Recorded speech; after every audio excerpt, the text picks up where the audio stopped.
Dooby doop doo doop doo. Dooby doop doo doop doo. Dooby doop doo doop doo. Dooby doop dooby doo. Dooby doop doo.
All right. Happy Thursday, ladies and gentlemen. Welcome to Sab's podcast. I'm your host, sabrinasalvati. If you're new, I do want to let you know we are also streaming on X and Rumble and, of course, YouTube.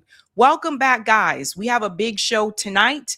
As you can see from the thumbnail, there's supposed to be a huge announcement tonight from the president. That should be interesting. So you'll get my real-time reaction here. Tonight's theme is control, because I feel like there's different types of control that is happening with the stories that we are going to discuss.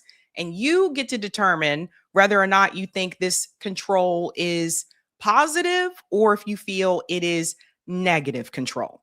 First and foremost, I do want to give shout outs to people in the chat. What is going on, guys? Greetings to I Know Myself. Every time JD speaks, all I hear in a high-pitched voice, Damien, Antichrist Damien. Shout out to Antonio, Sabby. Hey, boo, listen, I hope you can touch on the kids missing in Venezuela and the IDF checking those folks' homes. I did talk about that story. I'll check in to see if there's more information, but I did cover that when that was announced. Shout out to Eclipse says from Michigan. Hello. Is it me you're looking for? Greetings, Natasha says, well, we are rooted from this guy setting up illegal nukes here for a war base we are not equipped to deal with. We are still developing country and won't even have the staff in South Australia if boom. Interesting there. Greetings, CBC Voter says, happy Thursday, Sabby and Eric. Shout out to Blockbuster says, hello.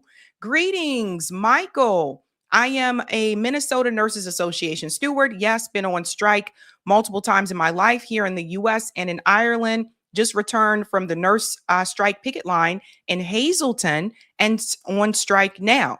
Interesting. All right. We always give shout out to the workers and those who are willing to go on strike because I know it is not easy. Nurses were just on strike recently in Boston. It's already ended. They go on strike here every year. Different hospitals, but a lot of times it's usually Brigham and Women's. Yeah. Greetings, Sleepy says hello from Michigan also. What is up? Michigan in the house. Shout out to Eric says while riding a horse playing polo or buying polo gear is working on evading Europe and other continents. Interesting. Shout out to that random Anna says good morning, afternoon, and evening. Greetings, Mumu says hi, Sabby and Eric. Hello, Thursday or happy Thursday, everyone. Can we get a beat drop for Jeremy Scahill and his interview with Rokana? He did an excellent job showing the double standard of politicians with Gaza. Yeah, Jeremy, I talked about that earlier today. He did do an amazing job there. Sometimes people are afraid to really push back on politicians, but he was not afraid to do that. And I told you guys earlier today, that's something Rokana is going to have to fix that. If he's serious about Palestinian liberation, he's going to have to change his position on that. Greetings Fire says maybe Prince Harry should have children with a Chinese woman. Just seeing if G translate worked. LOL. Interesting. Shout out to Cloudness says salute to Sabby and everyone in the building. Let's see what happens when Sabby breaks them down. Peace fam, B1. Shout out to New York Varsity. Lindsay is gone and still has hell to look forward to. Everybody's still talking about Lindsay. Shout out to Bryce says, how's it going, Sab, Eric T, and comrades? Greetings. Hannah says, hi, Sab. And shout out to John says, doobie doobie doo, folks. Greetings. Good says Pumpkin Sabby. What is going on? Good food only. And shout out to John says, we're sending in ground troopers. I might have to cover that tomorrow because I saw some of that come through. But we have so much to get into tonight, ladies and gents. Like I said, Donald Trump will be making that announcement tonight. So we'll be covering that live. Tonight's theme, again, is control, control, control, control. Yes, ladies and gents. So let's think about that as we get into tonight's stories. I do want to go ahead and give a shout out to Sabby patrons. Thank you guys so much for keeping the lights on around me, fam. If you are interested in being a Sabby patron, I have 5 categories for you. We got the ultimate, the Sabinators. Don't forget about those Sabsters. We have the Sabbies who are not too shabby. And last but definitely not least, we have the members. All of their names are listed here, ladies and gents. And you can also see their names scrolling across the bottom of the screen there on the ticker throughout the show. I want to give a shout out to a new Sabby patron. We call them newbies. Let's give it up for Chris Rhyme in the house. Thank you, thank you, thank you, and welcome. Welcome back. Welcome back. Welcome back. Welcome back. All right, ladies and gents, let's see. What are we discussing tonight? Let's go ahead and show you that beautiful thumbnail. Roll that beautiful bean footage. Does everybody remember those commercials? Remember what was it? Bush's baked beans. And there was that little dog or something. Anyway, let's hop to it here. Tonight, we are discussing Donald Trump has a breaking news announcement. He will be live tonight at 9 p.m. We will be covering that live. So again, what I have heard about this announcement is that this is going to have something to do with elections and also possibly Iran. So I've read some people saying they have details, and then there have been people in part of the Trump administration pushing back on those details. So I'm not 100% sure, but what I have seen, it seems like this might have something to do with elections and the Iran war. So we're going to get into that when he is live with that. So again, we'll have real-time reaction there. We're also going to discuss Thomas Massie's bills. What happened in the House yesterday? Is it a sign that things could possibly be changing? We'll get into that. And then also the new Epstein bill that Thomas Massie and Rokana have announced as well. Ladies and gents, we got so much to get into. We're also going to discuss JD Vance is exposed. He's been exposed here by Dropside News. A lot of people were talking about his appearance on Joe Rogan, but despite what he said on Joe Rogan, I think you need to see something that's been happening behind the scene because he's been called out here and a lot of people don't know about it. So we're going to get into all of that. We're also going to discuss Jasmine Crockett and Condoleezza Rice. I'm going to tell you what they have in common. They're part of 2 different parties, but they're doing something very similar and people are definitely calling them out for it. Ladies and gentlemen, I got to tell you, there's a lot of players in the game, a lot of players in the game. And last but not least, we do have some good news tonight. Things are really improving in New York. We're going to make that big announcement of the big win they just got in New York with the combination of Zoran and Governor Hochul. So both of them together, 2 big wins there in New York. We'll be talking about that, ladies and gents. Yeah. All right. Again, ladies and gents, tonight's theme is control. And if you have not done so, do me a solid and smash that like button. If you're new, don't forget to like, sub, and share just like a Care Bear. let's go ahead and get into the first story here, ladies and gents. We got to, you know what? We're going to be doing some applause tonight. We got to do the applause meter tonight. We have to. The theme is control. And what I want you to see is something big happened in the House yesterday.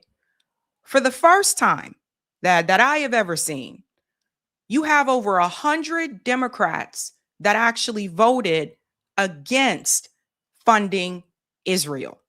This is Thomas Massie's bill that was brought to the floor.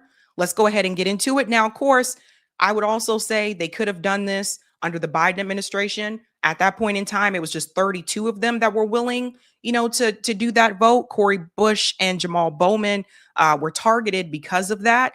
But now it's over 100 people. Let's go ahead and bring in Thomas Massie. We'll play part of his speech here, ladies and gents. $39.4 trillion of debt. We've got needs at home, which include our infrastructure, our roads and bridges. We've got a shortfall in that fund. We've got our locks and dams that we're perpetually trying to figure out new funding mechanisms to come up with. And we've got homeless veterans. And we're sending more money to Israel in this bill than we spend on homeless veterans in this country. Just to put it in perspective, there are 3,000 counties in this country. And if you divide that into 3 billion, that's $1 million from every county. This is not a significant amount of money that is going overseas. So I think we should stop it.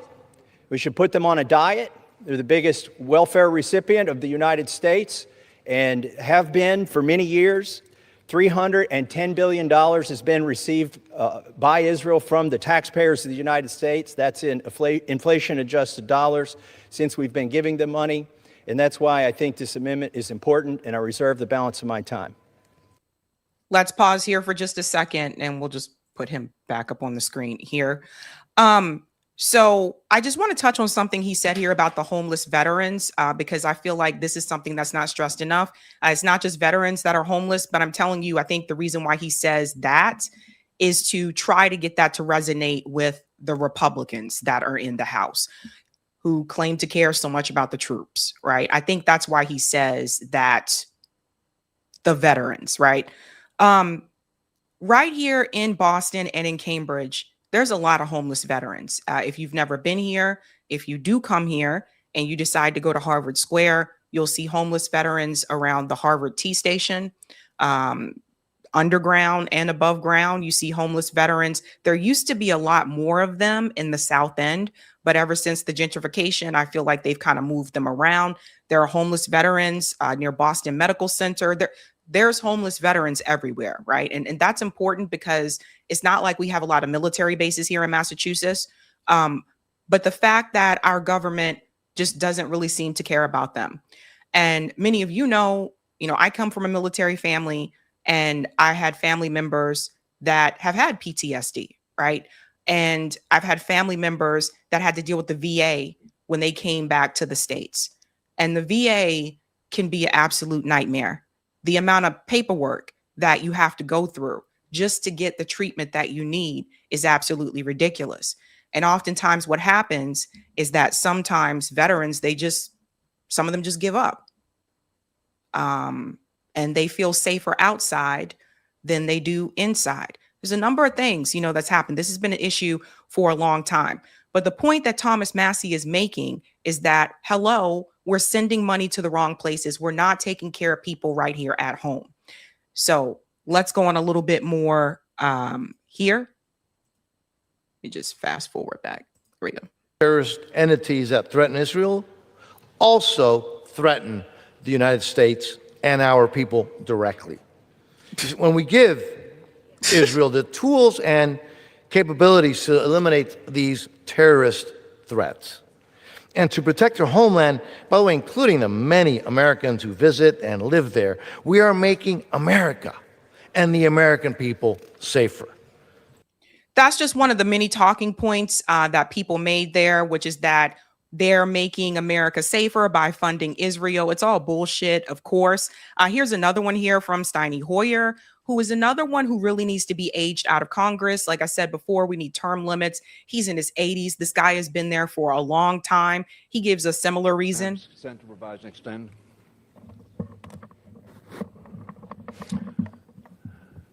Madam Speaker, I rise in strong opposition to this amendment, which would dangerously undermine American national security. If adopted, it would, as Leader Jeffries rightly pointed out, limit our ability to confront terrorist organizations like Hamas and Hezbollah that expressly target American citizens and military personnel. And it would make it harder for America to use our relationships with Israel and regional partners to promote a negotiated two-state settlement.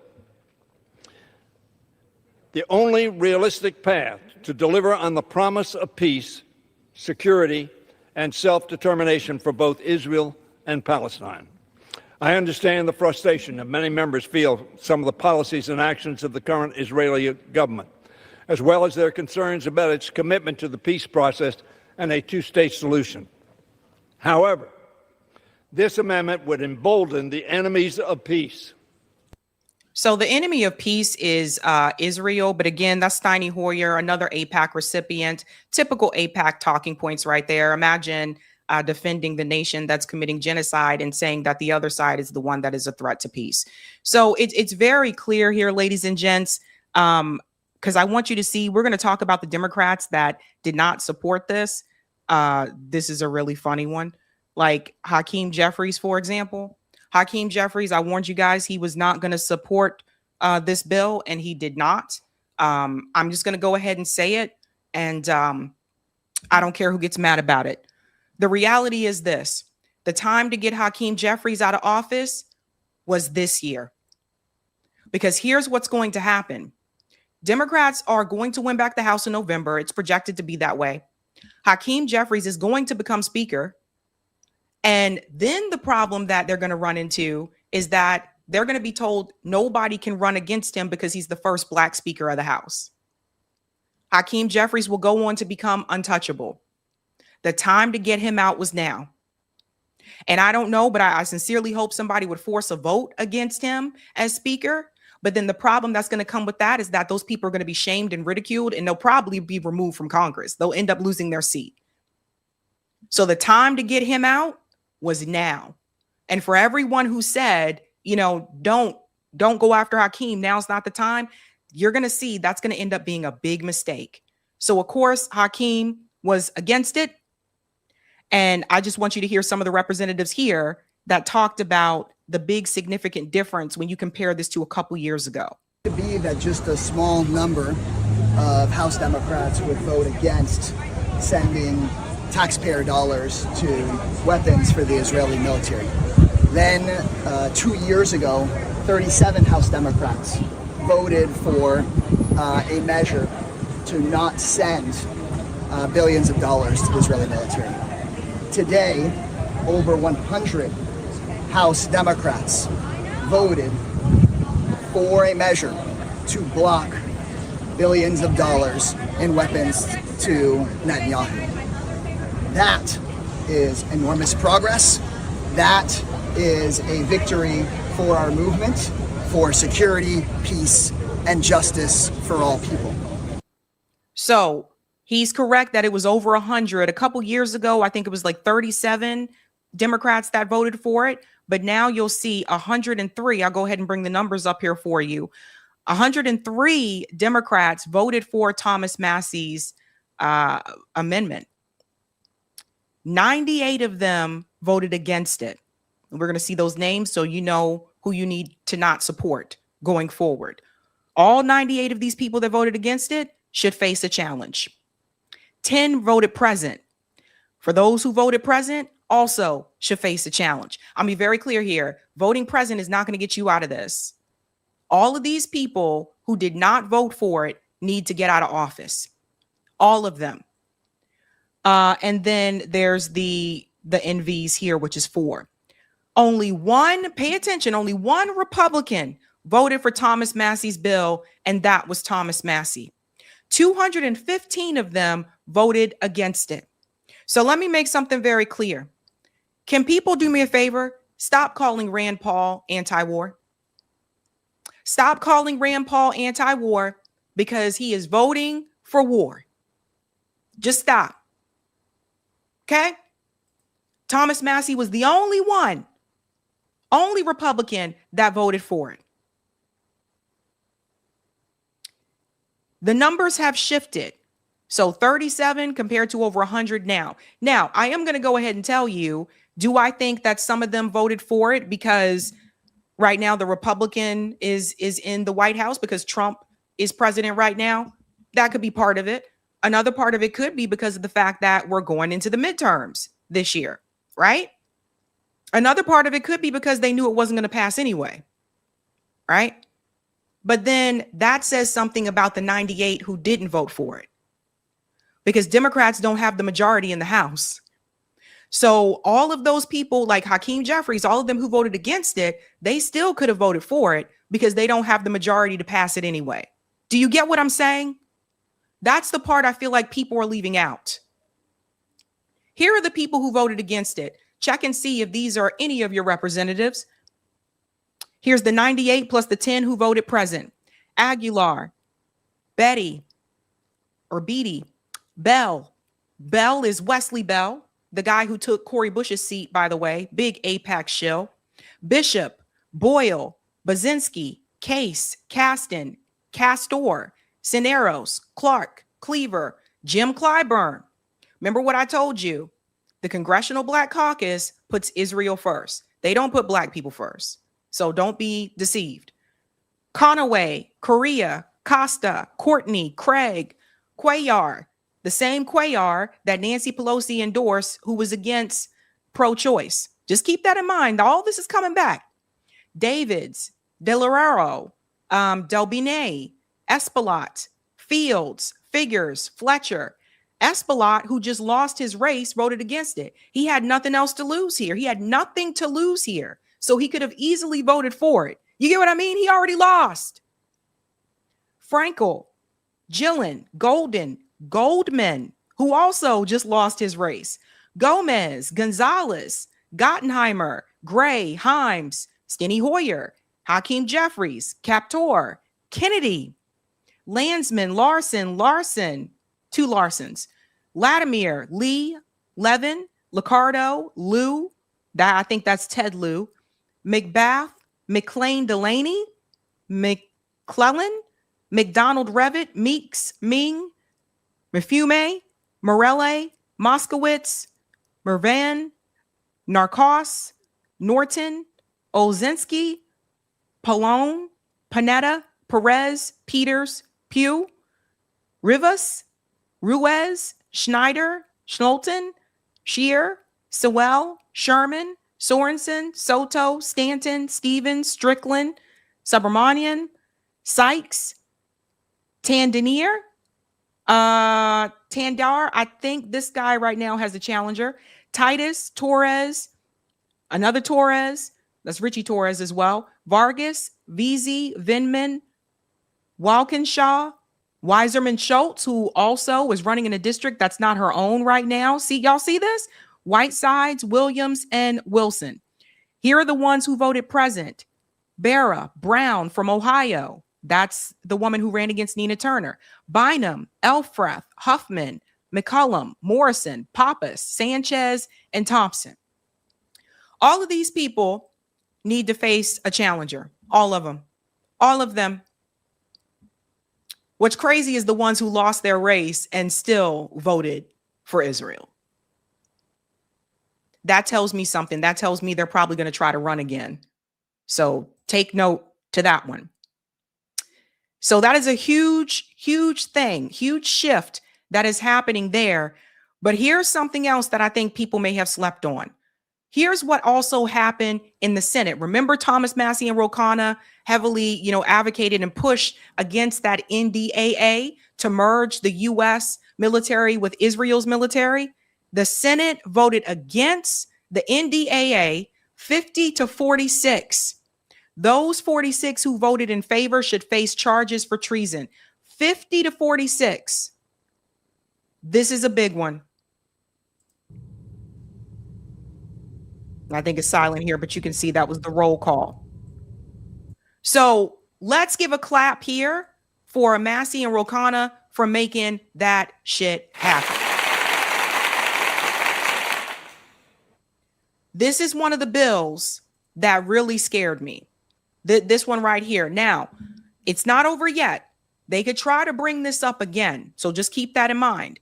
So we got to stay on their ass. But I don't think that this vote goes this way without the pushback from the public. A number of people I know contacted representatives. There was a big pushback against this.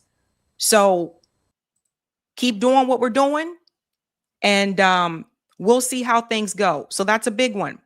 And because all of this is happening, I want to show you what AIPAC is doing right now. Thomas Massie is not running for any office right now, and AIPAC is still releasing ads against him. The House is voting soon on $3.3 billion in annual security assistance to Israel. Representative Thomas Massie has introduced an amendment to eliminate this funding. The United States provides security assistance to Israel because it protects American interests. In one of the world's most volatile regions, Israel is on the front lines, sharing intelligence and confronting terrorist threats that endanger America and our allies. U.S. assistance to Israel accounts for just 0.05% of the federal budget and delivers real economic and strategic benefits for America. But that investment is under attack. Cutting this aid would weaken the key ally and partner and undermine America's security and influence. Tell your member of Congress, oppose the Thomas Massie Amendment. Protect assistance to Israel because it strengthens America. This is how desperate they are now.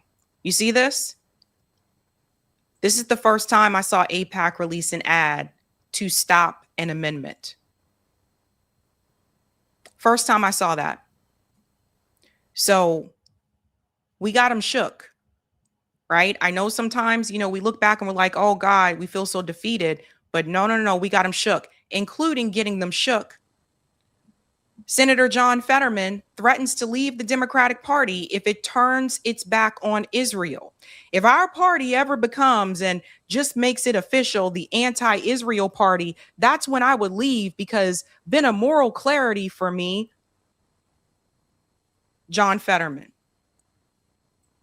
Now, I'm not surprised that the same guy who chased down a black jogger and pointed a gun to his chest, and this was known while he was running, by the way, before he got into the Senate. I'm not surprised that he is willing to leave a party because some, not even all of them, because some of the Democrats are voting against giving money to Israel. That doesn't surprise me that he would still run away and want to support the genocidal state. Pay attention to people's behavior. People show you a lot of times who they are. And if many people, by the way, when John Fetterman was running against Dr. Oz, there was a Green Party candidate who was running in that race. There were other people who were running. There was also Malcolm Kenyatta, if I remember correctly, was also running. But it was interesting to me, a lot of the white left podcasters immediately got behind John Fetterman and thought he was so cool because he was wearing a hoodie. Even though this guy made it very clear in interviews, he said he was not progressive. And he also made it clear that he was pro-Israel.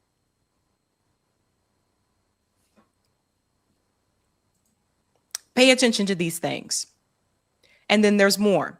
So Thomas Massie is also collaborating with Ro Khanna yet again to bring new legislation. This is the Epstein Files Transparency Act Part 2.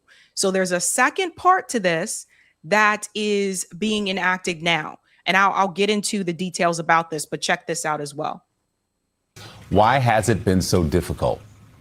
Well, we never anticipated that the chief law enforcement officer of the land wouldn't follow the law. And so Ro and I took some heat because we didn't put in our original bill the ability to sue the chief law enforcement officer of the land. And so that's what the Epstein Files Transparency Act 2.0 does. It gives the victim standing to sue the attorney general to get their own records, their own testimony in these 302 forms. It also gives congressmen standing to enforce this law, basically to get in front of a judge to say, Judge, here's where they've overly redacted these files. As Roe pointed out, it lets attorneys general like the one in New Mexico who's trying to prosecute crimes that happened at Zorro Ranch. Look, Zorro Ranch is as big, expansive, and probably had as many crimes as Epstein Island. And it's right here inside of our own borders. And you've got an attorney general who wants to prosecute crimes where the statute of limitations is not impeding him. Who's impeding him? Actually, the Attorney General of the United States. And then finally, our bill gets at these privileges that the attorneys like Pam Bondi and now Todd Blanche have tried to say keep them from complying with the law, like deliberative privilege, deliberative process privilege. In this Epstein 2.0, we say, no, you can't assert that in order to keep these files secret. Yeah, I mean, Let me pause here for a second. Everybody see what's going on? Remember, I was telling you, you're going to see more things get pushed back to the states. This is a whole different ball game. Now you can reach out to your attorney general of your state. Oh, and by the way, this should be a political win for some of them. You can reach out to the attorney general of your state and have them enact this. This is why, and I'm sure a friend of the show, Roger Meadows, is going to agree with me on this. This is why you got to pay attention to what's happening in the states. So now it's not just on the federal government. He's like, this is going to give the power to the attorney generals in the state to do something about this. And some of them might be willing to do it, not necessarily because they care about the women, but more so because it's political points for them. And it's sad. It's sad I have to say that, but for a lot of them, that's what it's going to be about. It's going to be political points. If you don't know who your attorney general is, look it up. Look it up. Let's continue on a little bit more here. it's still amazing that Todd Blanche will go down and meet with Ghislaine Maxwell, but won't meet with the survivors who are sitting there. I bet she had a lawyer with her. But when you put this on Pam Bondi and Todd Blanche, isn't really the issue that this is about Donald Trump not wanting the release of these files? We've seen all of the reporting from Jonathan Swan and Maggie Haberman in Regime Change about how they held meetings in the Situation Room to discuss how to handle this, which is extraordinary in and of itself, that they're not using it to discuss a war, but to discuss the Epstein files. So aren't they just doing the bidding of Donald Trump? And isn't he the one that doesn't want this to come out? Well, I think he has been trying to protect his friends like Howard Lutnick, who, it's obvious now, he was a bald-faced liar. Just weeks before we got the files released, he was saying he had never had anything to do with Epstein after his first interaction. And now we see he took his kids, his whole family, to the island for lunch. So I think he's still trying to protect some of his friends. And we just need to get it all out there. But more importantly, there are enough names in there. You know, Leslie Wexner, Leon Black, Jess Staley. These are people who are mentioned in there. You're innocent until proven guilty in this country, but there's enough information there that there need to be investigations like there have been across the world. I mean, there's the Prince of England is no longer a prince. The ambassador from Britain to the United States is now gone. The former prime minister of Norway is being investigated. It's happening everywhere except for the United States. And I do think the president's been an impediment. But I agree with the first lady when she says that Epstein did not act alone. And so we need to investigate these things. There need to be prosecutions, not just getting this out there. We've got enough stuff out there now to have the prosecutions. And that's what this 2.0 is about doing. It's letting the state attorneys general do the job that the U.S. attorney general will not do. There it is. Ding, ding, ding, ding, ding.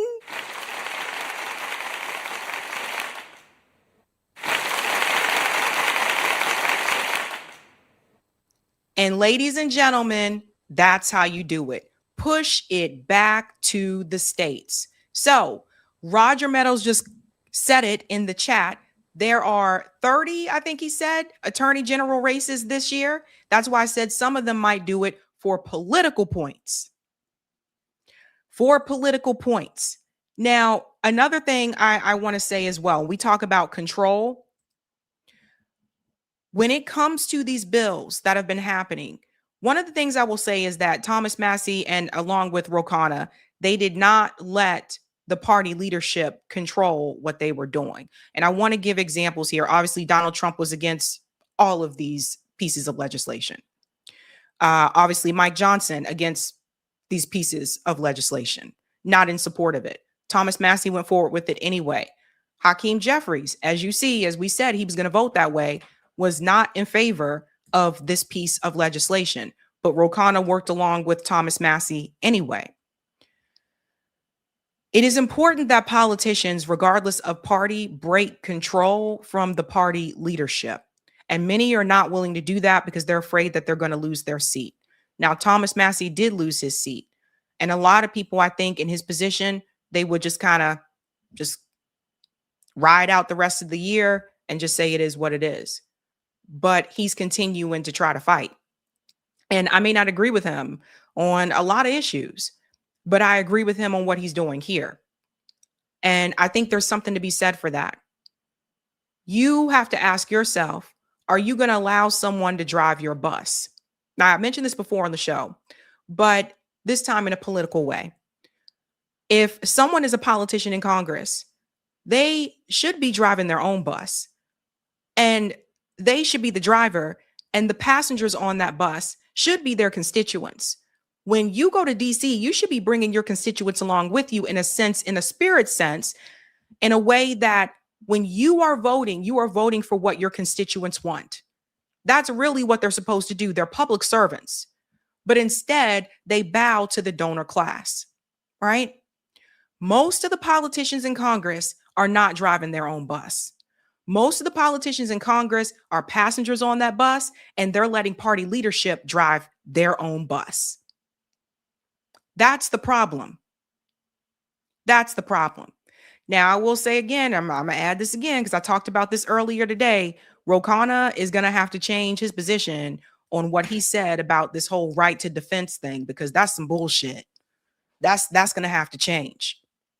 But I would say that I think that when politicians break those chains, and that's supposed to be the whole thing with the squad, when they break those chains and break away from that, then more people are supposed to come along with you. It shouldn't just be Thomas Massie and Ro Khanna. There should be a segment of people in Congress right now working together to push back against the leadership. That's what should be happening. So let's just all remember that about people driving their own bus. All right. Let's get to the next story. Hey. We'll get to the next story and then we'll go to the super chats. Again, the Trump speech will be coming up at 9 if they start on time. So let's go ahead and get to the next one. JD Vance was recently just on Joe Rogan's show. Many people are applauding JD Vance for pushing back on Israel and, of course, admitting that they messed up with the Epstein files. However, I'm watching people fall for this all over again. And I got some news today about JD Vance and his buddy, Steve Witkoff, thankfully, because of Dropside News. And I'm going to let you know, this again is yet a game. So this is one of the clips that's been circulating around. And here's JD Vance admitting that they messed up with the Epstein files. But if people want to say we mishandled the Epstein release, guilty. We did mishandle, especially the communications of it. What do you think should have been done? I think that we should have just dropped everything at the very beginning. And like, obviously it takes a little time to review the stuff, to find the stuff, to redact things where you have victims and so forth. But we should have just done it as quickly as possible. But some of the stuff that was redacted, some of the names that were redacted weren't victims. So, yeah, I've looked into this, and my understanding of this, having looked at a lot of this, but not all of it, is that it is sometimes hard to draw a distinction between victim and co-conspirator. And like, let me highlight this in a very sort of obvious way. Ro Khanna, who's been one of the loudest voices on the Epstein file. Well, he became very loud on the Epstein files the minute Donald Trump became president, didn't seem to care about it during the Biden administration. He actually brought one of the Epstein victims, I think, to the State of the Union last year, or maybe it was the year before last. Well, like that victim, and I'm not saying she wasn't a victim. I don't know anything about her particular case. She was also listed as a co-conspirator in some of these documents, right? So there's an idea that some of the people who were engaged in the sex trafficking were also, facilitating it as well. So they were incentivized to get more girls. Yeah, but yes, that's right. But the idea is that it's hard to sort of, it's sometimes a little bit of a gray area between, some of the people who were alleged victims were also alleged co-conspirators. And so what DOJ tried to do was kind of make that judgment as best they could and release as much as possible.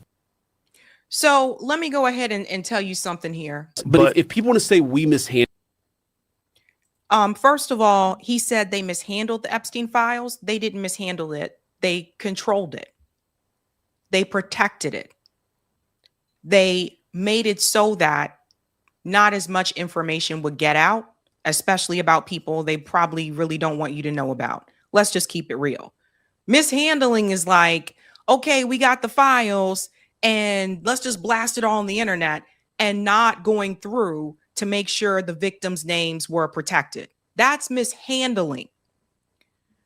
However, controlling and protecting is releasing like 3% of the files and then redacting names of people that you knew for sure were not victims. I'm not talking about co-conspirators. I'm about people who were well known that you knew were not victims, and that the Congress members had to tell you to go back and go through it again because they said, wait a minute, this person isn't a victim. This person isn't a co-conspirator. Get out of here. Get out of here with this mess. This thing with JD Vance, he really trying to fool people, because what he's trying to do is say, yeah, Trump's my boss, so I got to defend him because he's my boss. Okay, I got to do that. But at the same time, I'm a little bit different. And that's what he's trying to get people to think so that he can have a smoother run in 2028 if he runs for president. However, what he just said there, some people might say that actually hurt him by saying they mishandled it. This person here, Greg, says, you didn't just mishandle it, you consciously protected. Yeah, big difference. If you're so sorry, resign. Exactly. And here's one of the examples that I had talked about. Email here to Jeffrey Epstein. That was 2014. And it said, thank you for a fun night, ... Your littlest girl was a little naughty. Yeah. Yeah.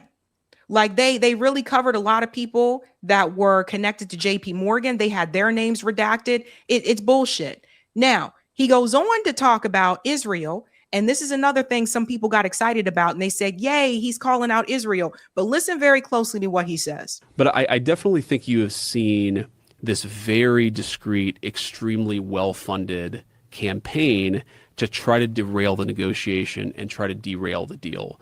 And, there's this Time article that came out yesterday. A friend sent it to me. It's like worth reading because it lists a bunch of people who have quite literally been paid by a former Trump campaign person who was himself paid by certain elements within the Israeli government. And those people are attacking me viciously for quite literally trying to accomplish the negotiation objective that the president set for the country. So what is their position? Like, are they attacking you how? Oh, it's social media posts. It's, they're leaking to reporters. They're attacking me obsessively, saying that we should not be negotiating with Iran. We should just keep the military campaign going indefinitely. And that is their explicit position. And coming after me saying that, people have come after me and say that I'm influenced by Qatar, that I'm influenced by foreign governments, that, I take my marching orders from Tucker Carlson. And there's just so much bullshit out there when what I'm actually trying to do is accomplish what the President of the United States told me to accomplish, which is a settlement of this that accomplishes our objectives.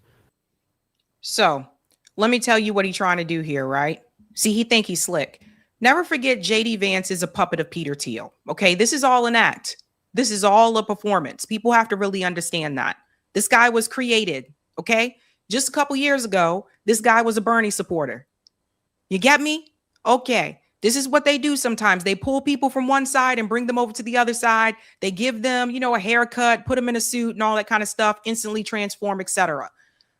Let me get into this part right here. So he's telling you that there is a pro-Israel influencer, I guess that, one of those paid pro-Israel influencers that we talked about before on the show, that have been coming after him. Okay.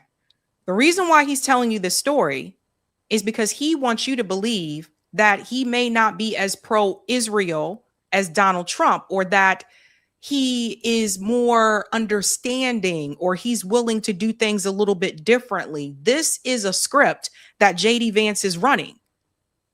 All right. This is something that Kamala could have done when she was running for president to try to distance herself a little bit from Biden, but didn't do that. So JD Vance is actually doing that right now. That's what this is really about. Okay. Let's continue on. Iran doesn't have a nuclear weapon. We have the free flow of oil and gas. And like, I should be clear, I don't actually mind. I don't mind that let's say certain elements of the Israeli government want to criticize the deal or have disagreements about the deal. I don't even mind an effort to try to influence, foreign governments try to influence the United States all the time. Israel does it, other countries do it. It's just sort of the nature of the beast. No. So there you go. See how he's trying to both sides it? He doesn't mind that Israel tries to influence the United States. Everybody hear what he just said? Huh? Everybody hear that? No other country has that type of influence. No other country is Israel. But again, he's misleading people because what he doesn't tell you is what Joe Biden said many years ago on the Senate floor, which is that if there wasn't an Israel, we would have created one. You get me? So Israel isn't doing anything the U.S. government doesn't want it to do. I would argue it's doing exactly what the U.S. government wants it to do. Maybe Israel ramped up things faster than the U.S. government would have liked it to, but the U.S. government has been all in on this greater Israel project, okay? So this idea, people have to get this out of their brain. This idea that the U.S. is held captive by Israel is false. The U.S. is not held captive by Israel. Corporate interests and the U.S. government support the Israel project. They support the genocide because they have the same interest in the Middle East. The resources, the gas, the oil, that's why. And they don't want the other Arab countries to get it and have it. All the people who continue this talking point, and Tucker Carlson is one of them. The reality is Israel is not doing anything the U.S. government doesn't want it to do. Understand that.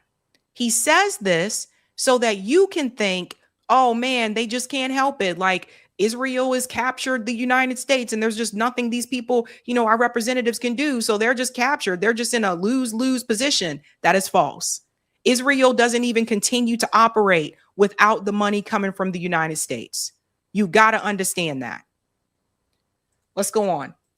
What bothers me is actually when Americans meaning American leadership, allows that influence to affect their judgment and to affect what they are advocating for. That's what really bothers me. People are always going to try to influence the United States of America, whether they're allies of ours or whether they're enemies of ours. But again, when I open up the pages of Time magazine and I see that there's a literal foreign influence campaign being funded to tank the very deal that I was pursuing, and oh, by the way, many of the people who were receiving that money were actually attacking me in completely dishonest ways, my response to that is, well, go to hell. I'm going to do what I have to do for the American people. I represent Americans first. JD Vance has already been meeting with pro-Israel lobby groups. Okay, so let's get into this part here about control, because this is where some things get a little bit exposed. Shout out to Dropsite News for this one. Iran sent a message to JD Vance warning that Kushner and Witkoff were abusing their inside access to negotiations. Now let's talk about how they've been making money during all this time, right? So JD Vance is an actor. You guys got to understand that. Here we go. There's JD Vance. That's when he was there with them in Switzerland. So let's go back to what happened in Switzerland. The Iranians warned JD Vance that continued presence of Trump's special envoy, Witkoff and Kushner, would undermine the chance of turning the June 17th framework into an enduring deal. The Iranian official who spoke to Dropsite, by the way, didn't release his name because they're not authorized to speak publicly. In the message, according to the official, Iran conveyed to Vance that the pair were more interested in exploiting insider knowledge of the negotiations to profit in financial markets than they were in reaching a deal. Ding, ding, ding. What have we been saying? This is what they've been doing. Witkoff, Kushner, they have all been getting rich. They're just looking for ways that they can make money. They're not interested in peace. They're not really looking for a deal. This whole thing about a deal was a joke to begin with. So does everybody see why we call all wars banker wars? They're personally profiting from it. Iranian negotiators also expressed concern about repeated leaks from Kushner and Netanyahu. Okay, repeated leaks. Witkoff and Kushner talk almost every day to Netanyahu and the head of Mossad. And you're supposed to believe these people were serious about a negotiation. No. In the weeks leading up to the signing of the memorandum, the official said Iran presented written documentation to mediators of what it characterized as evidence that individuals close to Trump were abusing the Iran war and diplomatic developments to manipulate financial markets. Even before the Islamabad talks kicked off in April, we had already sent multiple messages to Trump through the Pakistanis, warning them about Witkoff's overall destructive role in the previous negotiation. Now, Steve Witkoff has been making more money during this time. We already know about Jared Kushner. We talked about him making money during this time. I wonder how JD Vance has profited, I wonder. We know Trump has been increasing his wealth during all of this. They've been manipulating the markets, saying that, oh, we got a peace deal. No, we don't got a deal. All around the weekend, always on the weekend. So their friends get rich. They're playing the market. This should be illegal. Witkoff, Kushner, Trump, and JD Vance should all be in jail. If we're supposed to be a nation of laws, right? The outreach to Vance came after these previous efforts to raise Tehran's concerns about Witkoff and Kushner with the White House. The official said, given that messages passed to the mediators are delivered broadly to the full U.S. team, including Kushner, who is a private citizen with no official government role, we transmitted data and assessments through an exclusive channel to Mr. Vance. There you go. There you go. Iranian negotiators said, communicated to Vance that they believe that Witkoff and Kushner were abusing the diplomatic process, effectively disrupting the overall negotiating atmosphere. And yet JD Vance is sitting over there on Joe Rogan's show, oh, I'm just held hostage. I don't mind Israel having some type of control. And please, they are all in on this together. Goes on to say here, Kushner and Witkoff did not respond to requests for comment, but a White House spokesperson denied Iran's claims and denounced drop site. Of course they did. No such message was ever transmitted to the U.S. It's sad that drop site news reporters are so filled with hate for America. And this is how you know they lying. Here it goes with filled with hate for America. There you go. And devoid of respect for themselves that they become full-throated propagandists for the Iranian regime. That's how you know they lying. A source close to Vance told DropSite the Iranians had made no secret of their objections to the presence of Witkoff and Kushner in the negotiations. Since the Iran war began, many financial analysts have described a pattern where speculative bets are placed or unusually large positions are taken in key markets related to the conflict and diplomatic events, including consistent announcements from Trump made just prior to the Monday openings of U.S. trading. This has led to widespread public speculation that people with access to inside information are manipulating the market in oil futures, energy stocks, and prediction markets. Yes, that is what's happening. I saw an episode of Phil Scott's show earlier today. Phil Scott was asking, how much more money do you need? How much more money does Donald Trump need? You're already a billionaire. How are you going to spend $1 billion? And he said, you can't take it with you when you go. It's never enough. It's never enough for them guys. They just want to get richer and richer and richer. greed. This part here I think is pretty interesting. In June, Iran calculated profits from such alleged manipulation had reached $9 billion and formally requested in writing that Iran should share in the proceeds. We have conveyed through intermediaries that 4.5 billion of this sum should also be allocated to the Iranian side. The Iranian official said the exchange texts will ultimately become part of the historical record. So this is where we're at now, folks. This is where we're at now. There's so much corruption, right? So stop saying that politicians are weak, thin-skinned. No, they're just corrupt. These people are corrupt. And Jared Kushner isn't even a politician and technically is still a private citizen, but he corrupt too. You know, it's so much corruption. They see this war with Iran as a way for them to make more money. They are profiting for themselves. Now, Trump did a lot of things during his first term, but this time around, this is crazy. This is crazy. All Trump is trying to do is make as much money as he can during this second term. And he got his flunkies doing it too. Caroline said they're not hiding it anymore. Nope, out in the open. And JD Vance, Eric, we can go to the second part. JD Vance is on Joe Rogan's show, and a lot of people are circulating those clips, and they're like, look, JD Vance is pushing back on Israel. No, guys, this is a scene. It's a script. Okay? He is just acting. And people are falling for it. He knows what is going on. He's part of it. He's part of the problem.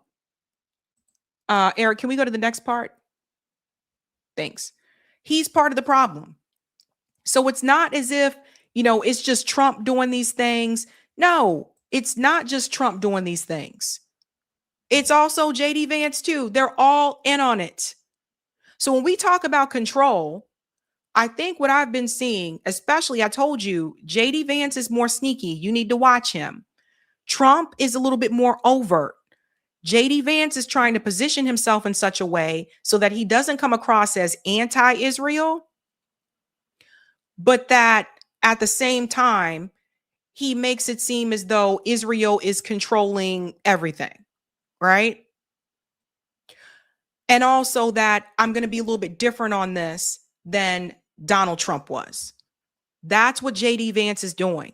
And what I'm trying to explain to you is that they are all on the same team.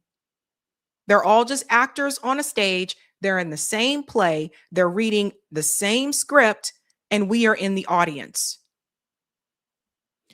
JD Vance is that character in the movie, any like thriller movie that you kind of don't see. You know those thriller movies where the ending, you're like, oh my God, I had no idea it was going to end that way, where you're shocked by the way the movie ended because the one character decided to reveal something or do something you didn't expect. That's JD Vance. JD Vance is the character in the thriller movie that you think hasn't done anything wrong, that you think is on the right side of business. But he's not. He's sneaky. So people ultimately have to see this for what this really is, you guys. You got to see it for what it is. Don't fall for it. Let's go to some of the comments here, ladies and gents. Thank you for the super chat. Walter Beasley says, "Sang Sabby." Oh, thank you. That's a jazz legend there, ladies and gents. Walter Beasley. Shout out to Nilo for becoming a member. Let's give Nilo a big whoop, whoop. Thank you, Ira. Israel is a pariah. Dems trying to win the midterms. Yeah, it's true. Thank you, Logically Dashing. I recall hearing about underground homeless communities in Las Vegas. It makes me wonder if that's the case in other major cities, Boston included. Well, there are homeless people that sleep in the subway stations here. Yeah. Thank you, New York Varsity. Voting to cut off aid means nothing if a bill is passed to merge our military and intel. They can piggy bank the Pentagon. Instead of money for weapons, they just get weapons. Thank you for the super chat, Roger. Rand Paul is in the Senate. You showed a House bill. Oh, yeah, that's right. I did. You're right. But Rand Paul still voted for the war. So you got to understand that. But thank you. Thank you, Ira.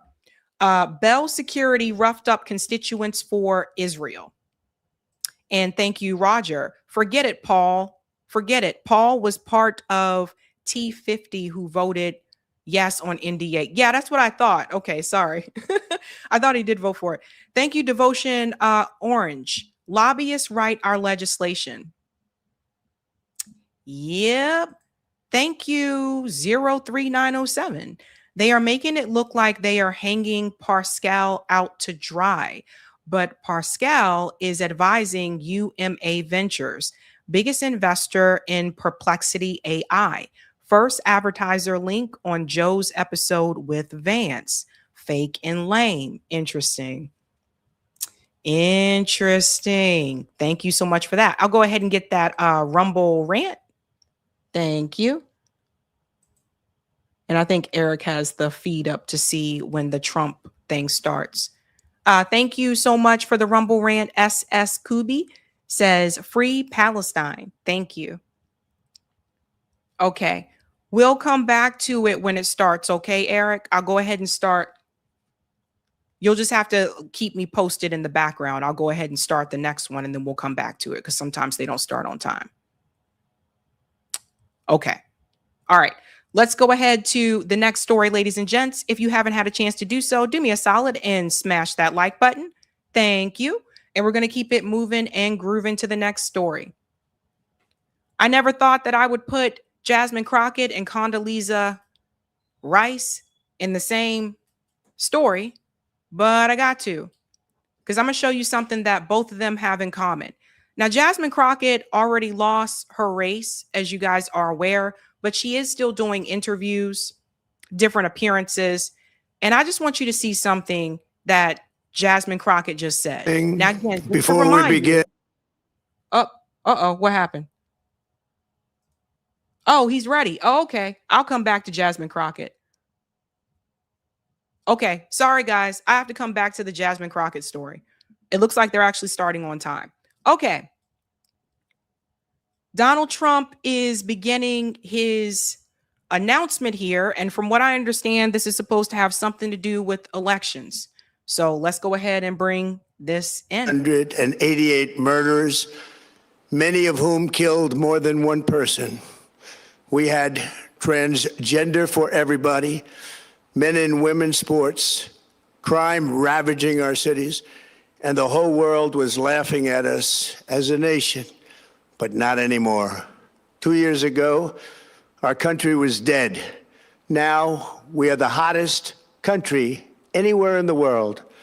America is respected like we have never been respected before. We have more money being invested in the United States than at any time in the history of our country. More Americans are working today than ever before. That's a lie. Look at the unemployment rate. You can see the numbers there. And also, if all this money's coming into America, why aren't you guys seeing it, right? He means he getting money. This week, it was announced that inflation saw the largest monthly decline in more than 6 years. Just happened. It was just given out. The media reported it, and we accept it.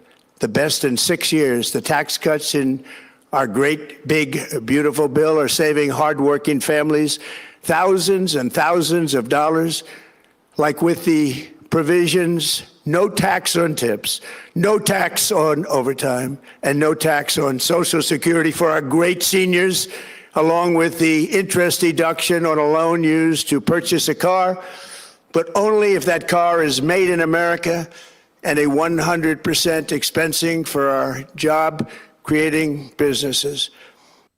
People were struggling to afford gas, but he believes that the average American has the money to just go buy a car right now. This is hilarious. Our stock markets are at their highest point in many years, but we can actually say of all time. And your 401ks, pensions, and retirement accounts are setting records every single day, the highest in history.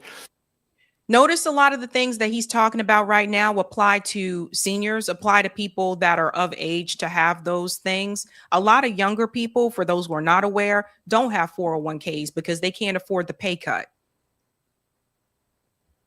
I think if you over 65 and then not even everybody over 65, because there are boomers who are struggling too.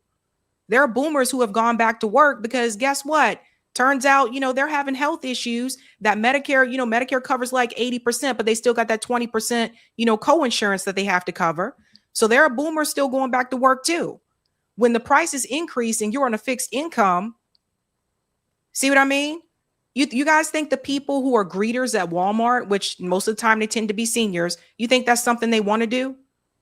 Some of them may, I want to get out and work and, maybe do something, but a lot of them there because they got to work. The woman that works at the gas station down the street from me, that woman got to be at least 70 years old. You think she likes standing on her feet for 8-9 hours a day behind a register? Hell no. Come on now. For years, we paid the highest price for prescription drugs anywhere in the world. Now we pay the lowest price under my most favored nations policy because I was able to get the rest of the world and the pharmaceutical companies to act responsibly. Drug prices are coming down by 70, 80, and 90%. TrumpRx.gov, this will ultimately reduce the cost of health care. You have to go to TrumpRx.gov and take advantage of it. But the cost of health care is coming way down because of what we've done with prescription drugs. No, not even. It's not even just the prescription drugs. So you guys see and notice how he's trying to name everything after him. Okay, what about all the other medical procedures you have to pay for? Does Donald Trump know how much an emergency bill costs? Like if you go to the ER, does he know how much that costs?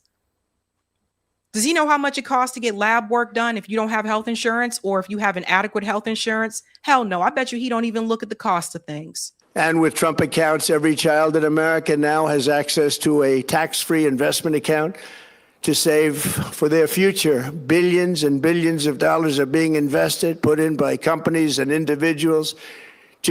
So again, notice how everything is named after him. And again, these are things that people who already have money can do. so it's wild, man. Take care of our children so that at age 18, they will have potentially hundreds of thousands of dollars in their account, and they'll get off to a great start in life. So for that, go to TrumpAccounts.gov and sign up your child or any child who'd like to sign up. Our previously wide open borders have been transformed into the most secure borders in the history of our country, with 0 illegal aliens being admitted to the United States in the past 14 months. That is 0. Nobody thought it was possible. We had the worst border in the history of our country, and now we have the best. Crime is plummeting nationwide, with the murder rate at its lowest level since 1900, or more than 125 years ago. We're making a record investment in our armed forces, and we have the strongest and most powerful military by far anywhere in the world. I built it during my first term, and unfortunately, we're forced to use it now. We won in Venezuela, which is now working with us to produce millions and millions of barrels of oil. We are likewise winning big in Iran, and you will see the fruits of that labor very, very shortly. America is back and doing really well. So let me just make a correction here. No, he wasn't working with Venezuela. You kidnapped their leader so you could steal their oil.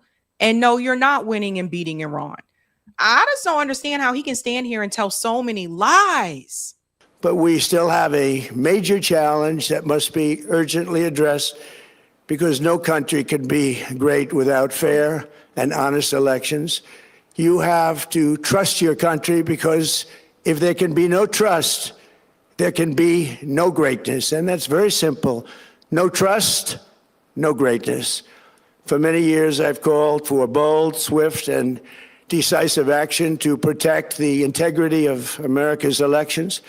Every American deserves to know that when they cast their vote, that vote will be counted accurately in a system, and that is to make that system secure, one where cheating and interference are not just difficult, but virtually impossible. Unfortunately, the system we have today falls catastrophically short of that standard. Tonight, I'm announcing the immediate declassification and release of critical intelligence revealing shocking vulnerabilities in our election infrastructure. This evidence shows that the election system we have dangerously exposes and really exposes like levels never thought possible to hacking, exploitation, and foreign interference. Just as disturbingly, this vital information has for many years been covered up and hidden from you, the American people, our beautiful, our great American people. But that all changes right now. The documents we will release starting tonight have been gathered by the White House Government Transparency Task Force, a great group of people, along with the staff of the President's Intelligence Advisory Board. Imagine talking about a transparency when this administration has done everything possible to try to lie and hide what happened in the Epstein files. And here you are talking about transparency. Supported by our top intelligence agency chiefs, who have all personally reviewed the findings, we are presenting this evening and fully confirmed their authenticity. You can see these documents for yourself at whitehouse.gov. That's whitehouse.gov. Go check it out. Our purpose in disclosing this information is not to weaken confidence in election, but to earn that confidence by confronting vulnerabilities and correcting them very, very quickly. And that's what we're doing. The documents cover 5 major areas of concern. First, they show that over a period of years, starting during the 2020 election cycle, the People's Republic of China carried out what is believed to be the largest compromise of election data in history. So he's going to China-gate? He's going to China-gate? After people came after him with Russia-gate, he is going to China-gate? Are you fucking kidding me? You can.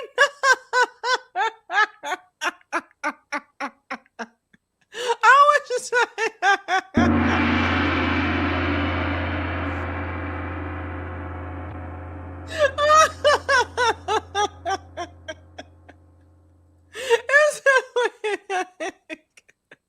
I'm sorry. This is too much.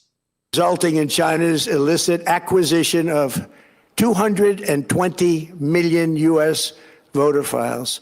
That information includes names, addresses, phone numbers, political party preferences, and other sensitive data that would be needed to register to vote and engage in other nefarious activities, which is exactly what was happening. This data loss presents an unprecedented election security nightmare. The intelligence even shows that China assigned a data exploitation unit specifically to this new project. Compounding the travesty, the second set of documents we are releasing reveals that members of the deep state, very, very famous group of people, in many cases, in our intelligence agency work to actively suppress and downplay information about the extent of China's sinister election meddling, covering it up from both the president and the American people like nobody thought was possible. U.S. spy agencies began learning about the compromise of voter registration files in 2020 when they discovered that tens of millions of voter data, think of that, tens of millions of voters' data in 18 states have been bought, stolen, or hacked by China. Yet those responsible for sounding the alarm instead kept the information secret and hidden.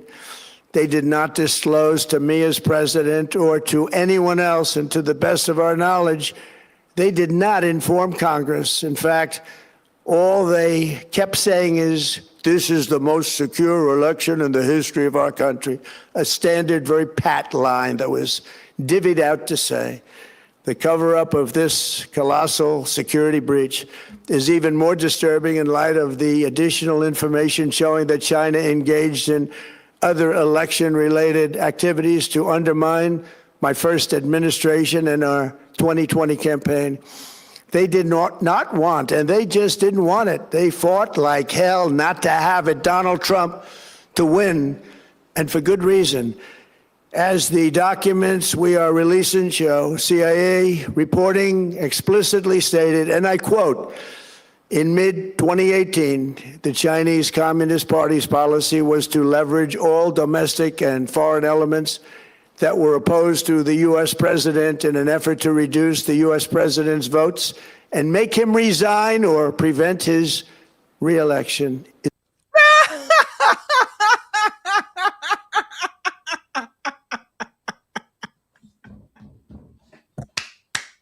This is a good one. I've seen some things in my life, but this is a good one. So let's all remember how a lot of the commentators got really into Russiagate and they said it was all Russia and they came and helped Trump during 2016 and that's why Hillary lost. And many, I would say YouTube hosts were trying to warn people back then, yo, get off the Russia, okay? Jump off the Russia horse. This is nothing's going to happen with this. You have no proof that this happened, et cetera, et cetera. But there were a number of people who just wanted to feed into that and believe it with no proof whatsoever. Now, Donald Trump was, of course, very much upset and bothered by that. And he was like, they told you I colluded with Russia to win and blah, blah, blah. And now the same person who was accused and allegedly part of Russiagate is now trying to Chinagate people. Look at the expression on his face. I mean, he looks like he wants to laugh. Am I alone in seeing this? You have got to be kidding me. And so now this same person who was alleged victim of Russiagate is trying to Chinagate people. Now it's China. Let me tell you something. China ain't thinking about the U.S. They're not thinking about us. You know why? When our name is brought up to them, they look at us and they laugh. You know why? Because we got all these people in poverty. We start all these wars. We don't make shit here anymore. We need them more than they need us. Meanwhile, China has thriving infrastructure. China City look like it's the future. We still stuck in the past and we got bridges with holes on them. You think China is worrying about us?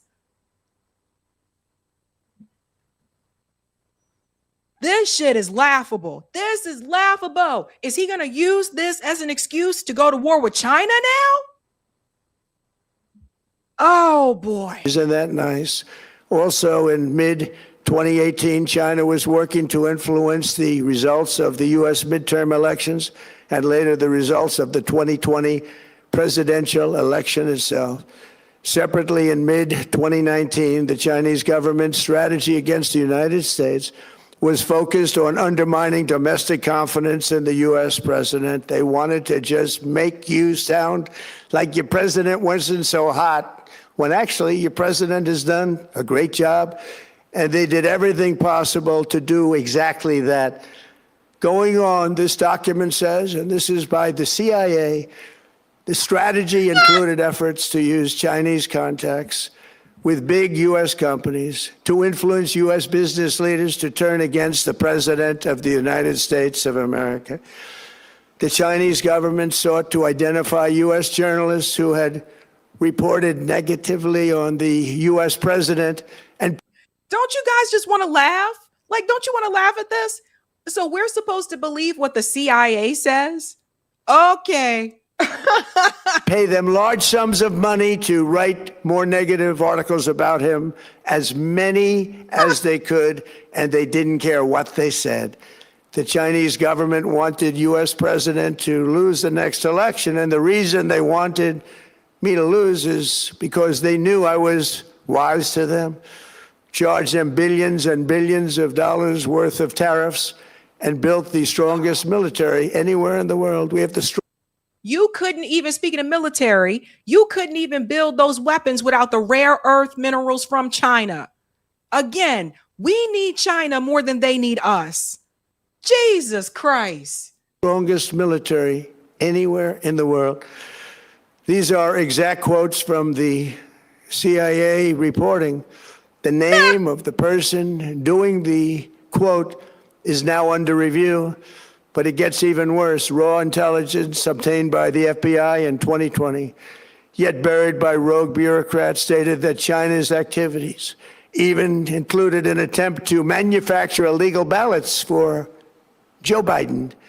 Documents show that during this period, dozens of significant CIA and NSA reports about China's election targeting were kept out of the presidential briefing. These were briefings I would get almost every day. Everything was kept out that was of importance. One email among intelligence analysts admitted that they had, quote, deliberately massaged the presidential daily briefing to withhold information regarding Chinese activities related to the election. Another official inside the FBI wrote that she was running, quote, a shadow government, unquote, to keep intelligence about China's election meddling from becoming known and to keep it away from the honorable press. Other officials who witnessed such efforts perceived the motivations to be blatantly political. Recently, we found significant numbers of burn bags in formation, and this is a group of bags that were used to destroy information given by President Barack Hussein Obama to be burned. It was supposed to be burned. Man, you guys probably created those bags. Listen, look, I am not an Obama fan. I have much criticism of Barack Obama, but nobody needed to do all that. You did it to yourself. This was during a time during the pandemic, and I've been one to say this, that had it not been for the pandemic, he probably would have won re-election.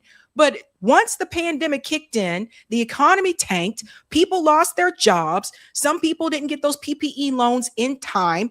The reality is people were in economic despair. When the economy takes a downturn, people flip in the other direction. So it just, come on, man. This is terrible.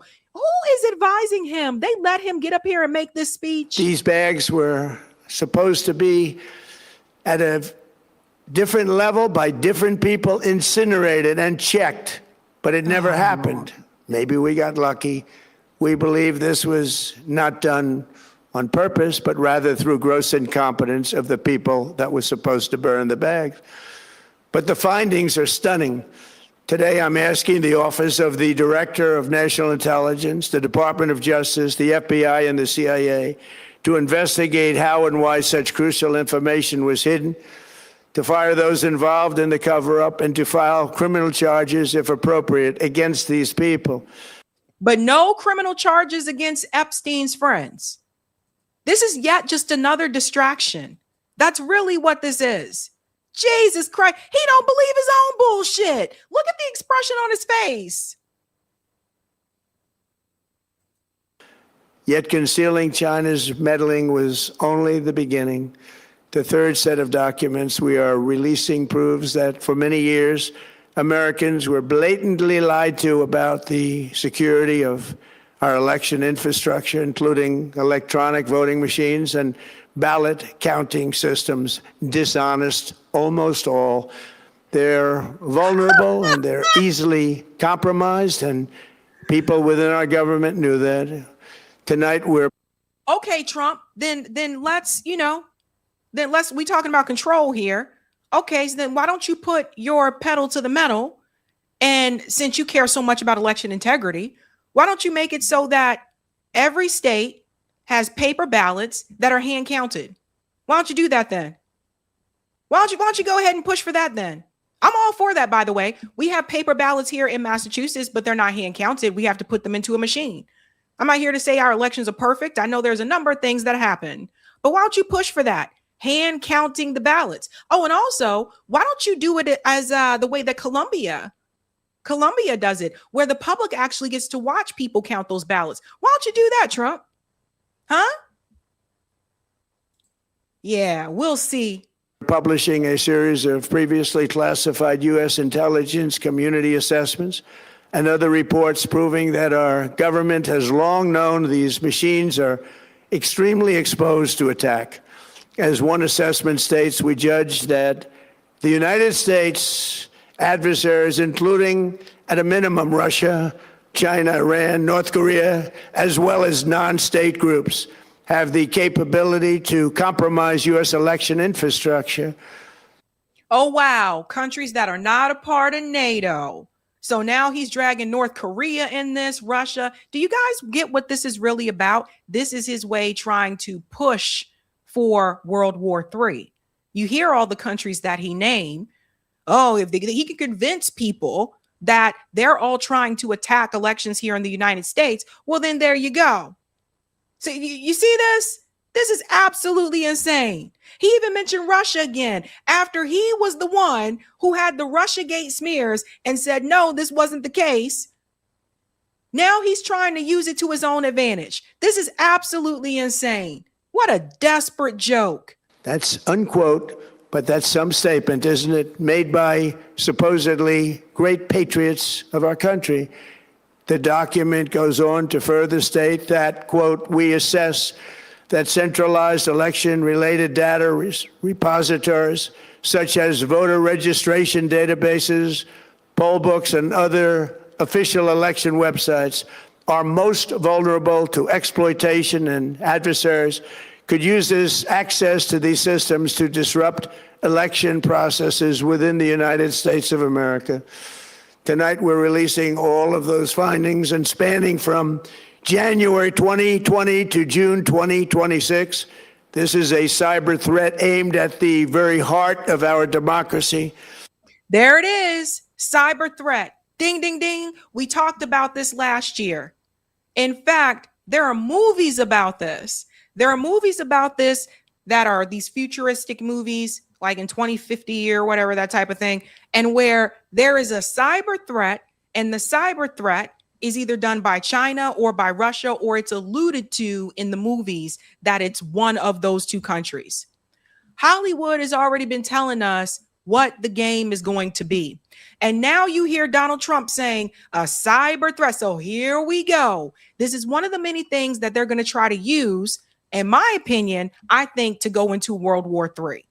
They're going to try to use that there is a cyber threat that's been done in the United States by either China or Russia, one of the non-NATO countries. And that's going to be the ticket to try to say, we got to go after them because of this cyber threat. I tell you, Black Mirror is right again. Many people have questioned whether it could actually be possible to electronically manipulate vote totals or change election results on these terrible machines. Today, we are releasing documents that show the CIA obtained reporting of a specific plot to do a big number in favor of the corrupt Maduro regime in Venezuela. And that's exactly what happened, conspiring to digitally rig their own country's elections in 2020, and that's what they did. This reporting included precise details about methods to regime develop to digitally alter vote totals in ways that could not be detected even with an audit, no matter how deep they went. Let me explain something to you guys. I just want to give you a heads up in case you did not know. It was reported that NBC and ABC were not going to air this speech. Donald Trump is trying to make you fearful going into the midterm elections. This is another thing that he's doing. You see, this is the offense. He's getting on the offensive and already telling you this is what has happened in the past with me, which again, he has no evidence of that. So going into the midterms, like, you have this in your head, and if things don't work out the way that you want them to electorally, then you'll remember what he said this night. See, this is really important for people to understand. He's putting this shit into people's heads before November gets here. before these midterm elections happen. So if these Republican candidates don't end up winning, then they'll say, oh, well, Trump was right. He warned us they were going to do this. I'm telling you guys, I would not be surprised if he don't try to do something during the midterms. I would not be surprised if there's some type of chaos or something that happens at these polling stations or something like that during the midterms. And I say this as someone who's a registered independent. He's already getting the message out there. So that you, just like he said before with the fake news, and we all criticize corporate media, but he only criticized one side of it. He won't criticize Fox News. So he's getting ahead of it. Do you guys see what's happening? Oof. This intelligence underscores why we must take urgent action to ensure that our own system can never, ever be hacked or compromised like it was in the past.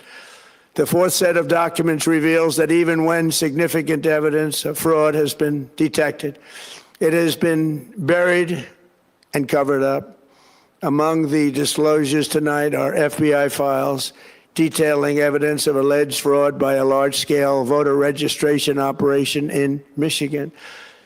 In 2020, Michigan State Police raided a Democrat Get Out the Vote organization, corrupt group in Muskegon. And we're so concerned by what they found. They were just so concerned, they couldn't believe it, actually, that they contacted the FBI in Detroit. The documents state that some canvassers admitted to FBI agents that they signed voter registration forms in other people's names, submitted fraudulent registration for people who did not exist, and received gift cards tied to their number of applications that they produced. I just want to remind everybody, these same machines that he's complaining about got him elected in 2016.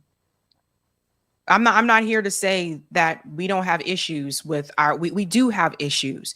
That's why I advocate for paper ballots and actual hand counting of the ballots. But this is ridiculous, guys. I'm telling you, this guy really does want to be king. Like this shit is wild. This is getting dangerous. In other words, it was pay, play, and cheat. The FBI agents working on the case believe that crimes were committed, yet the Biden Department of Justice slow-walked the investigation and killed it.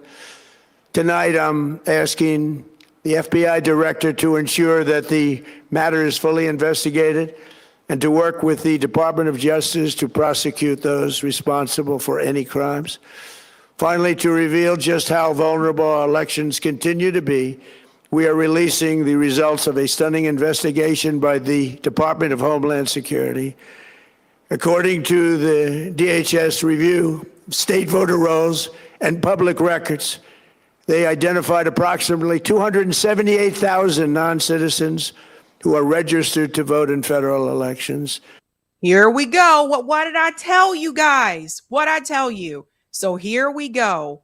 He's going to try to, and yes, 4067 is right. He's getting his excuse in order for losing the midterms. Like this is, I'll let it go on. I have so much to say. Since Democrat states refuse to share their voter files, the real number is actually much higher than that.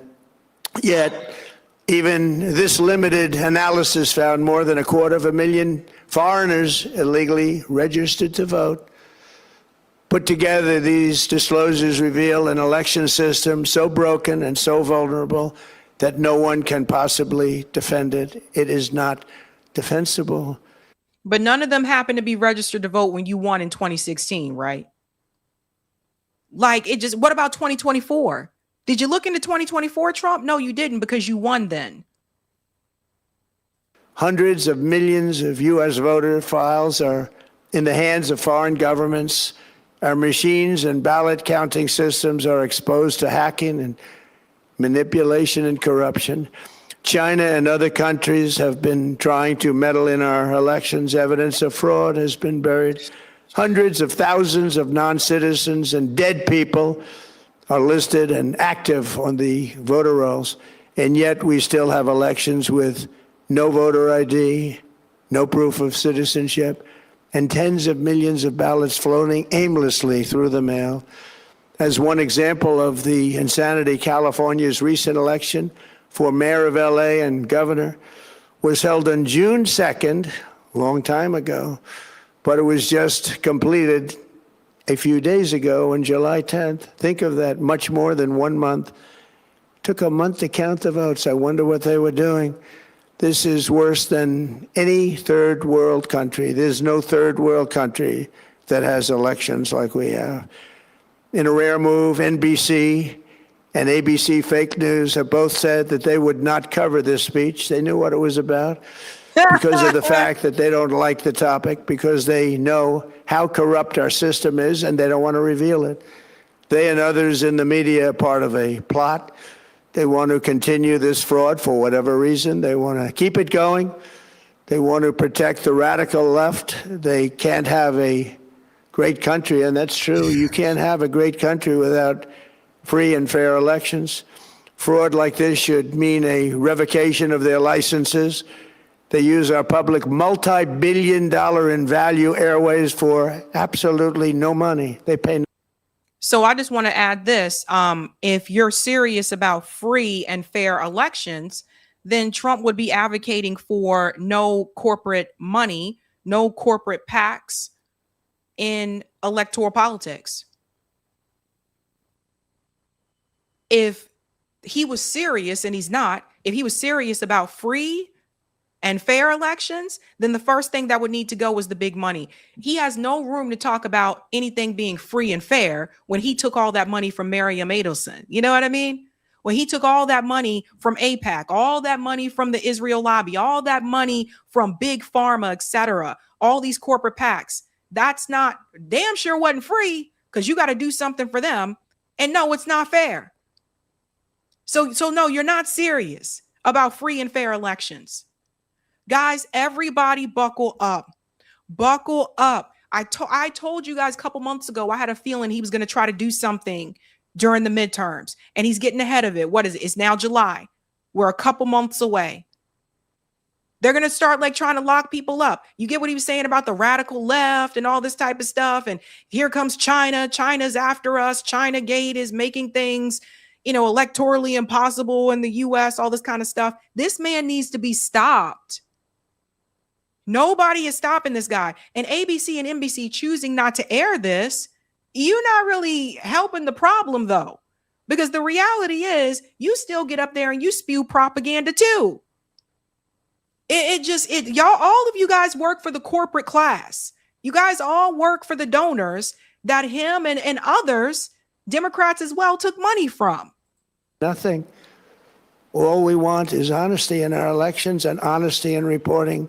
They pay nothing for multi-billion-dollar assets. Great damage has been done to our country. Our elections were left vulnerable to being rigged and stolen, and the trust of the American people was lost. This cannot be allowed to continue. Every American, whether you're a Republican, Democrat, Independent, or otherwise, should be able to agree that we deserve the most secure, honest, and fair election system anywhere in the world. Secure elections should be a partisan, we should be together, Democrats, Republicans, Independents, everybody. And it should not be a partisan issue. It should cause to unite us, not to divide us. This should be a cause. We should be united, not divided. In light of the brand new and irrefutable information I have revealed tonight, my administration is in the process of notifying the states whose election data was compromised by the People's Republic of China and many others. We will be working closely to mitigate any harm, and we're taking swift action to ensure that sensitive voter data is better protected so we can never be bought, we can never be hacked, and we can never watch a stolen election again. Tomorrow, the Secretary of Homeland Security will hold a briefing to outline his department's recent work confirming cyber vulnerabilities in our electronic voting systems. They are bad. We're in the process of informing governors, senators, and members of Congress of potential issues in their states. If you look at voting today, it's in such bad shape in so many states, and we are committing to fix it. And we're also committing to be working with those states and local jurisdictions to help them fix and patch known technical vulnerabilities before the midterm elections we have. Do not bring your ass to Massachusetts. You will be ran out. Do not bring your ass here. This ain't the state. Very important elections coming up. We want those elections to be honest. I've also ordered DHS to notify every state about non-citizens on their voter rolls and direct them to remove all ineligible voters from the lists immediately. But most importantly, addressing this crisis of election security demands that Congress must pass the Save America Act. How easy is that to do unless you want to cheat? The only reason you wouldn't do it is you want to cheat because you. This is coming from the guy who cheated most of his career. Interesting. Policies are so bad and your candidates are so pathetic that you can't get away or can't get elected any other way. This landmark bill requires that all voters must show photo voter ID. How simple is that? Could I have your photo, please? Photo voter ID. All voters must provide proof of citizenship. Are you a citizen of our country, please? And hopefully there will be no corrupt mail-in ballots, which if you watched California and so many other places, mail-in ballots are inherently corrupt. So you would have no mail-in ballots except for illness, disability, military deployment, or travel if you're going away on business or vacation. These reforms are urgently needed to stop the vulnerabilities that I've mentioned. To all Americans, I ask you to pick up your phone tomorrow, call your representatives in the House and Senate, and demand that they pass the Save America Act without delay.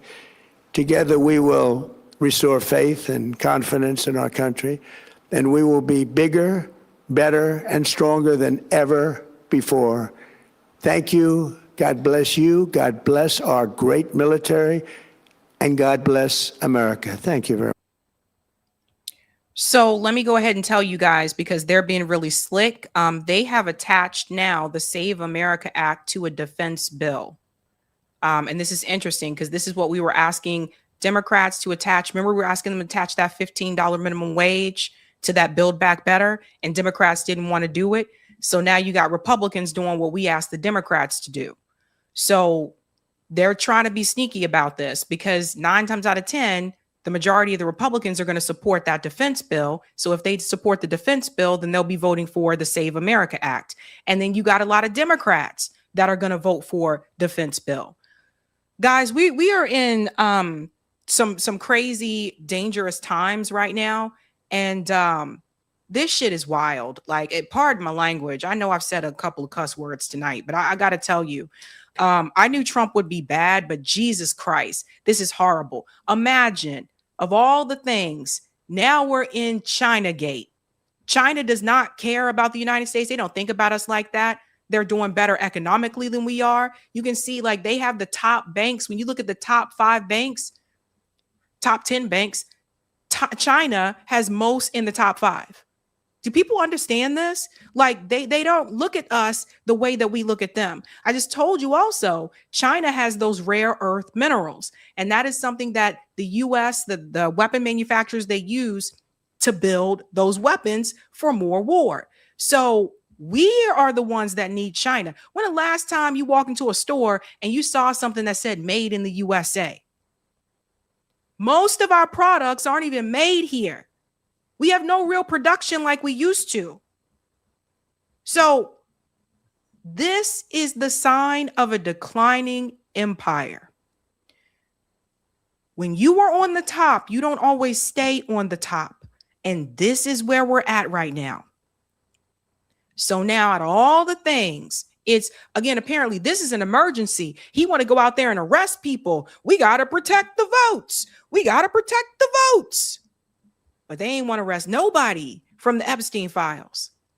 They got all this force to arrest people, to harass people, whether it's through Homeland Security, whether it's with the FBI, the CIA. As soon as he said the CIA, I'm like, yeah, they probably made this shit up. The CIA has been known to create things. They've been known to create news stories. Do you know that?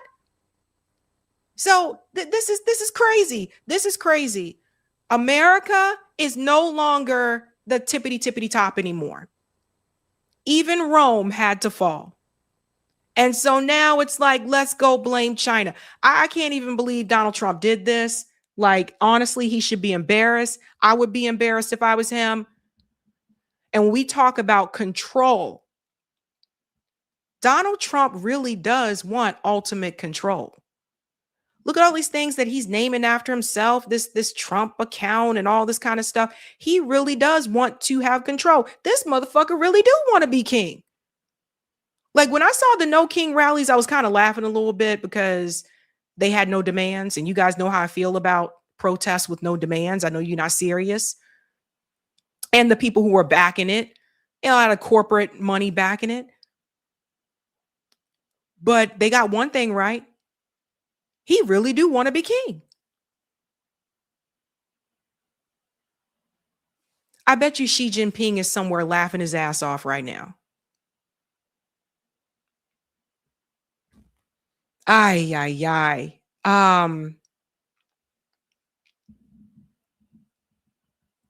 Jeez Louise. Chinagate. All right, let's get to Jasmine Crockett. We're going to do this one now.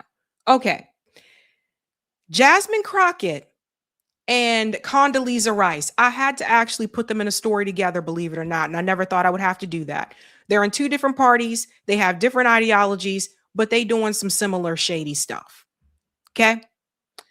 Listen to what Jasmine Crockett said here. She was just recently on CNN. Now she lost her race, but she is still doing interviews. Listen to this. But I don't want people who are already hurting, especially as we're heading into these significant midterms, to look at the Democrats and say, you know what, we can't afford gas, we can't afford food, yet you guys are still sending money elsewhere. So for you, it was not a philosophical dispute with the policies of Israel. It was about the prioritization of domestic policy here. For sure, but let's be clear about something. I have never been a Netanyahu fan. Netanyahu is like a more intelligent version of Trump. But to be clear, I've never had an issue with the people of Israel. My issue has always been with Netanyahu and his lawlessness. And unfortunately, he ended up with the right fool in the White House to follow him down this trail. And that is why we are in an unlawful, illegal war. That is why I don't think I'll ever have the benefit of being just a single issue voter. Because I understand how complicated things can be. And I think that the people of Gaza are in a worse situation because Donald Trump is in the White House. So first of all, Jasmine Crockett is doing what a lot of politicians tried to do. They want you to think this is just a Netanyahu problem. And the reason why that is dangerous is because it gives people the impression that if you just remove Netanyahu and replace him with something else, then things would change, when that is actually false. What you see happening to the Palestinian people, the supremacy that exists in Israel existed before Benjamin Netanyahu was prime minister. This is not something that he created, but it is something that he is a part of.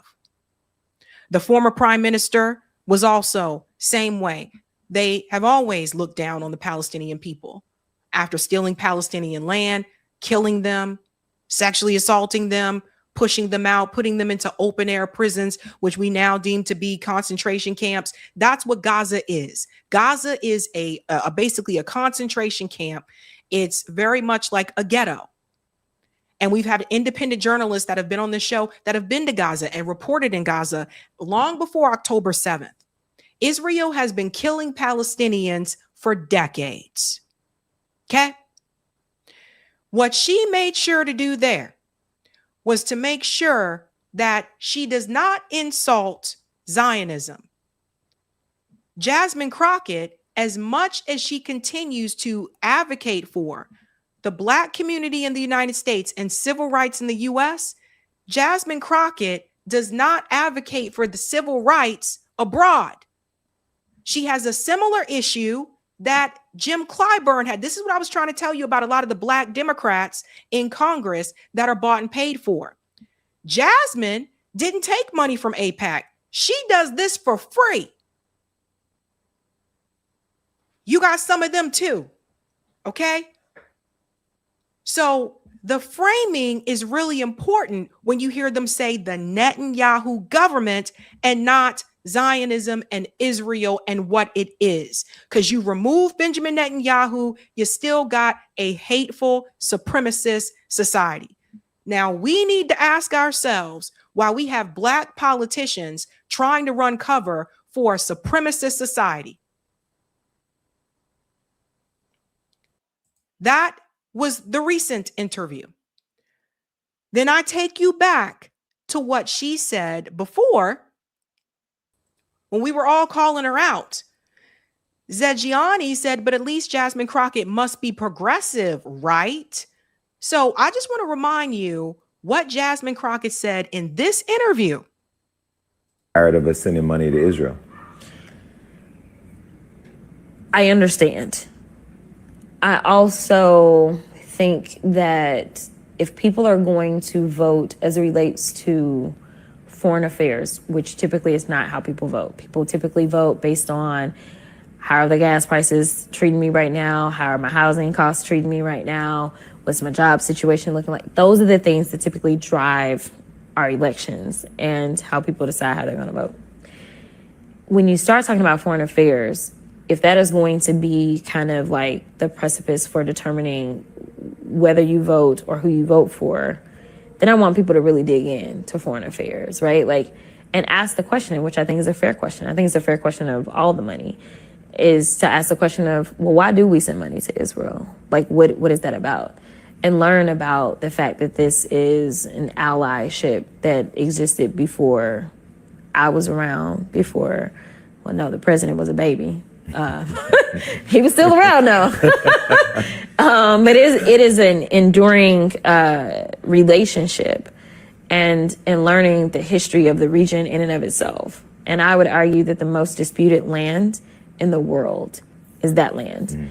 And it goes beyond the Palestinians and the Israelis, but I mean, you can go back to the Romans. So one of the scariest things for me, if I'm being like 1,000 right now, which my team will beat me up about this later, but if I'm being 1,000 about this, when you think about, and because of the conversations that I've had, if the United States says we will throw away our 75 plus year relationship with Israel because we don't like their leader, then if we end up with Trump, we set a precedent for all these other allies to throw us away, because I have heard from other ally nations that they don't fucking like Trump, right?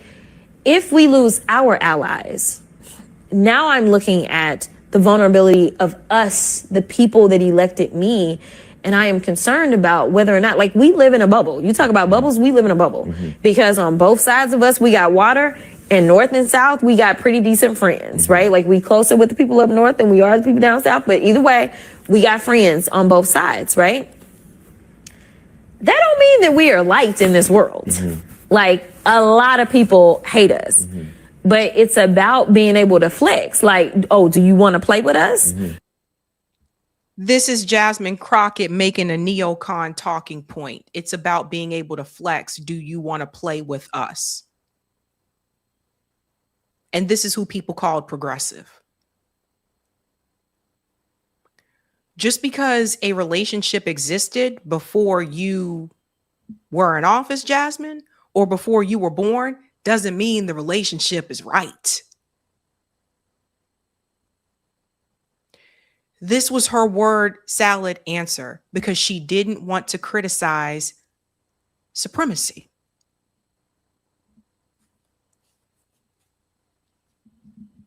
What she said there didn't make any sense. Okay.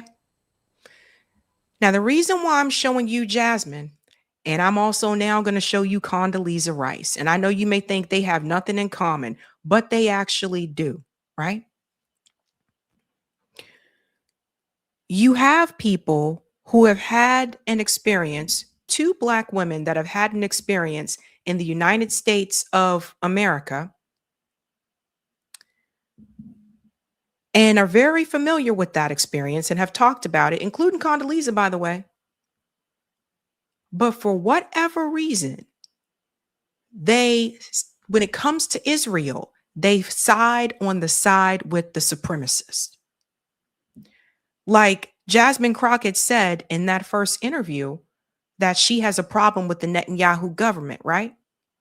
So if she has such a problem with the Netanyahu government, why was Jasmine Crockett hanging out with the IDF soldiers, part of the Netanyahu government?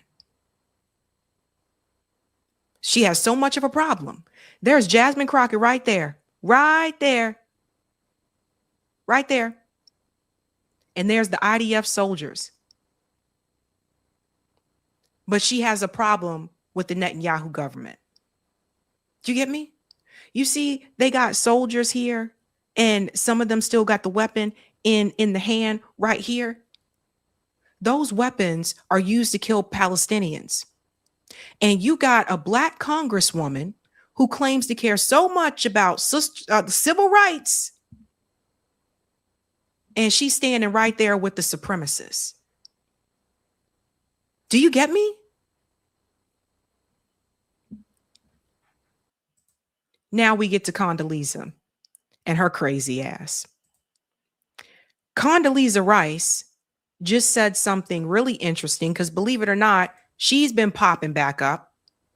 Miss Warmonger neocon herself, Condoleezza Rice. This is what she just said about Iran. It's a nuclear program, but their sophistication was growing and their range was growing in their missile capability. And they were about to do a big deal with the Russians on their missile capability. And when I hear, well, it wasn't imminent, I think, you really want to wait till it's imminent? Or do you want to try to degrade it earlier? So that's the other reason, I think. But the part that she just said right there, do you really want to wait until it's imminent? Or do you want to degrade it earlier? You know, this really made me think about some things, because especially when I get to Condoleezza's background, that's the same type of attitude that the US government had towards Black Americans. Oh, we got to put these things in. We got to have some type of control, because otherwise the Blacks will start to get these jobs, and we can't let the Black people have too much money, because then they'll start to move to our neighborhoods, and then they'll start to do this. And so we got to go ahead and try to control it and take care of it now. And Condoleezza knows better. Don't think just because she was part of the Bush administration, she doesn't know better. Condoleezza knows better because of where she come from and because of who her family is. The fact that she would sit there and make that statement tells me everything I need to know about her. We go to the next part. Because you see, you don't have to be a supremacist to participate in the supremacy. Listen to what she said here. National peace and security. Yes, I would much have preferred consultation, but I'm going to tell you something, tell you a little story. We consulted till we were blue in the face about Iraq. We went to the UN twice about Iraq. Whatever you think about the decision in Iraq, we did the diplomatic thing as carefully as you could possibly do it. A lot of it led by Colin Powell and the president and Tony Blair. And I remember being in the Azores with Aznar and Blair and a few others when a picture appeared on TV with Jacques Chirac and Gerhard Schroeder standing with Vladimir Putin against the United States. And I thought I was going to have to take George Bush off the ceiling.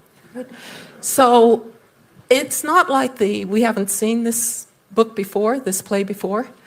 Sometimes I think the problem is when the United States has to do something really hard, like really deal with a bad guy who's been a bad guy for a long time. And one of the reasons to go to war against Iran was. So then she gets into the Iran part, which I already showed you guys. Condoleezza Rice is still doubling down for the war in Iraq. Till this day, she still defends it. They killed a lot of kids in Iraq, didn't they? Didn't they kill a lot of Iraqi children? But we're supposed to believe they were the bad guy?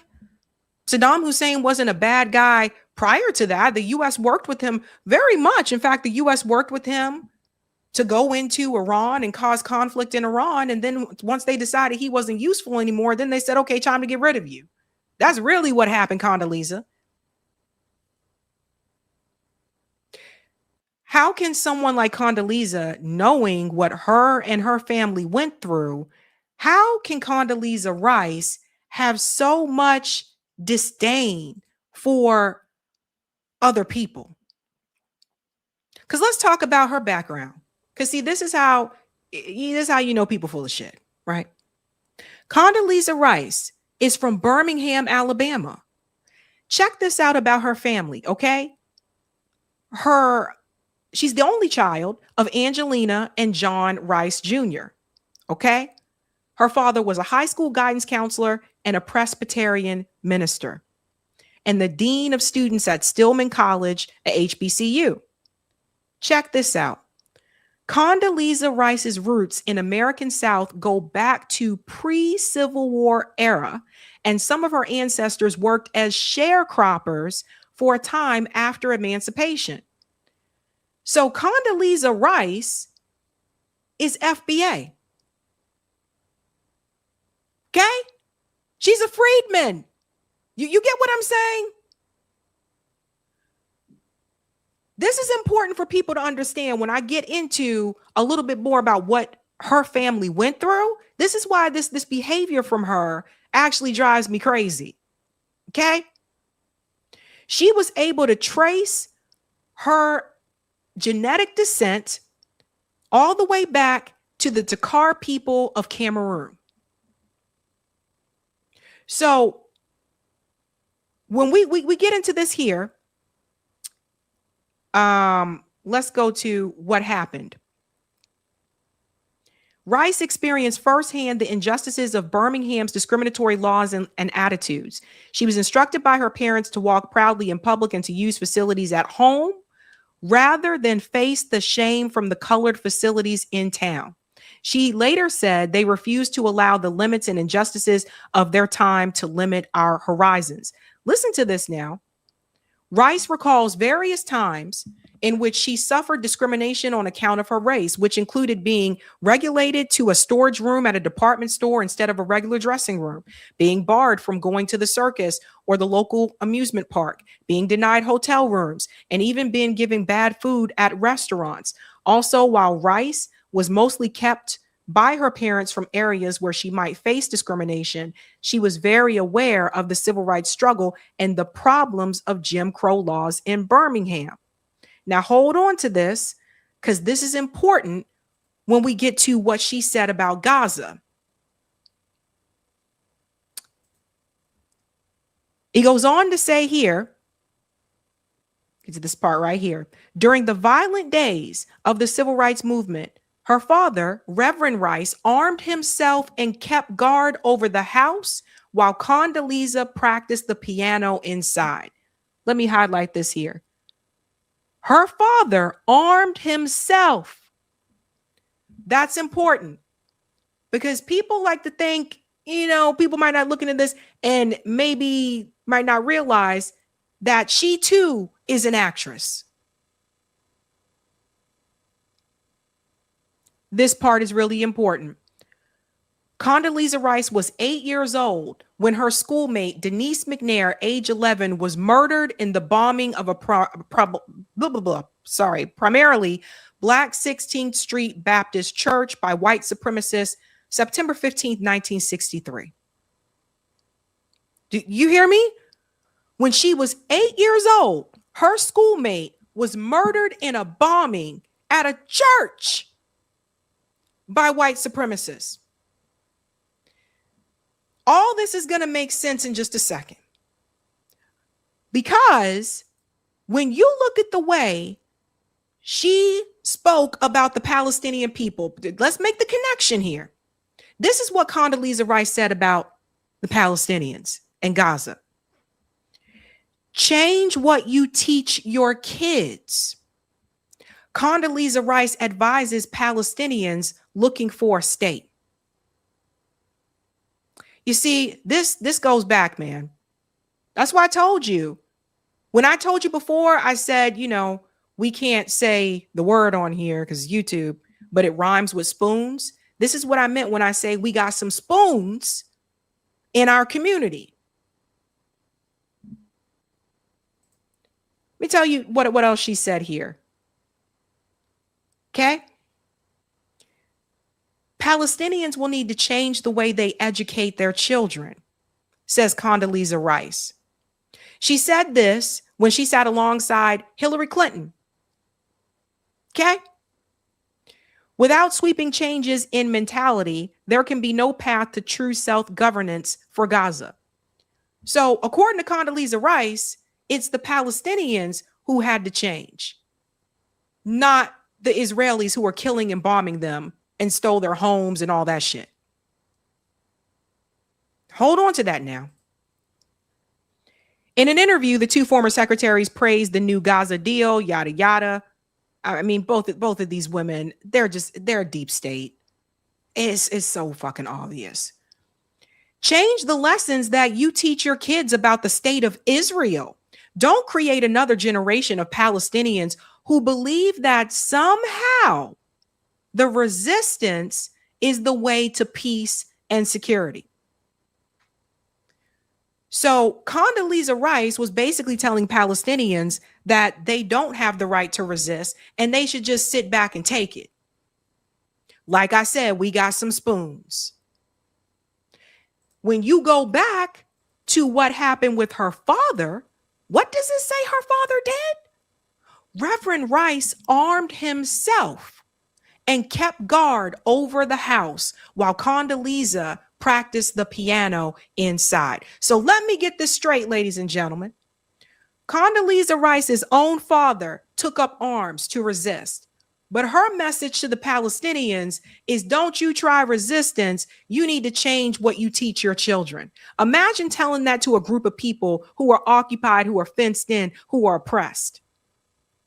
How would Condoleezza Rice have felt if during the Jim Crow laws, white people came up to her father and said, change what you teach your children? So let me tell you what is happening here, okay? Let's put her face back up on the screen. Let me tell you what's happening here. You have some people who have been through this type of terror in their life, like Condoleezza has. And they made a decision, which it appears she did. They made a decision a long time ago that instead of trying to either fight for what was right and fight back against the oppression or have some type of resistance, even if it's like peaceful protests, they decided to join the oppressor side.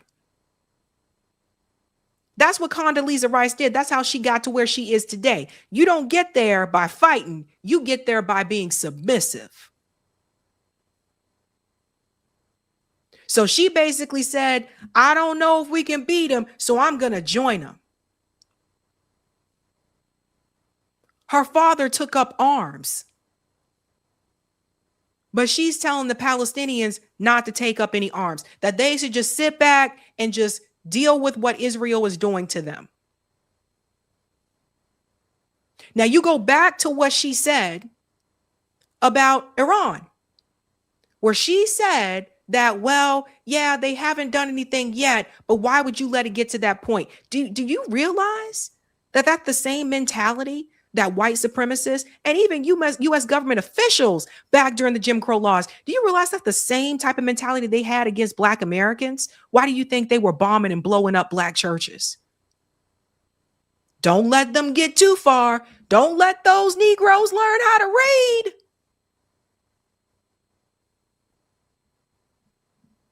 Don't let them start going to the good schools.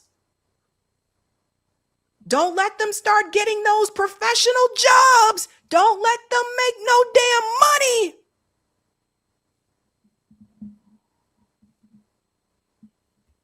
So there were policies that were put in place to prevent that from happening. Condoleezza Rice basically saying the same thing about the Iranian people. Well, don't let it get to that point. Let's just go ahead and stop it now. Bomb them now so it doesn't get to that point. The same type of mentality that was thrown towards Black Americans that she lived through. This isn't somebody who wasn't alive back then. She was alive.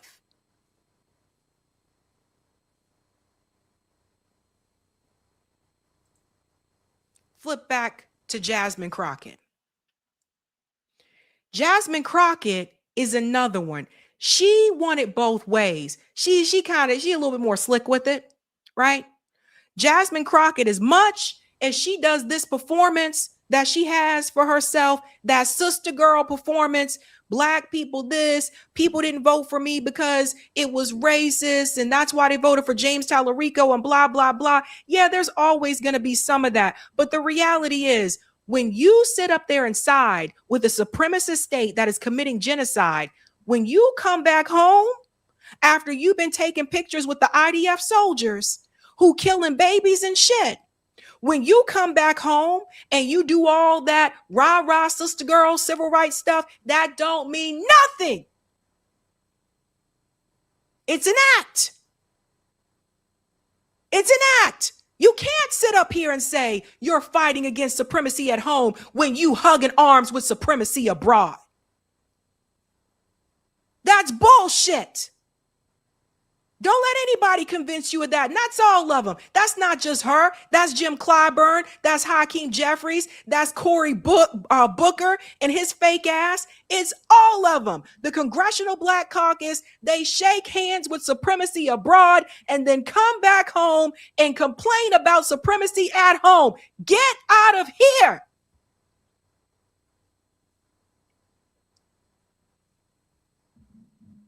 If I seem upset, it's because I'm just tired of the bullshit. So do not come to me and say, well, you should support them because they're Black. You should da-da-da-da. No, no, no. See, we didn't play that game before. And what I learned over the years as I got older, you got to produce and show some damn receipts. Do not come to me with, vote for that person and support that person because they're the same as you and they're Black and da-da-da. No, no, no. Because that's how you got a lot of those sellouts up there in Congress right now. That's a part of the Congressional Black Caucus. Because people said, let me pick them because they look just like me. And they over there shaking hands with people that don't give a damn about you. So no.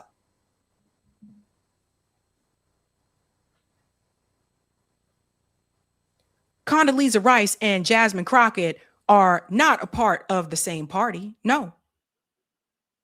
But they're both controlled. Jasmine already lost her seat.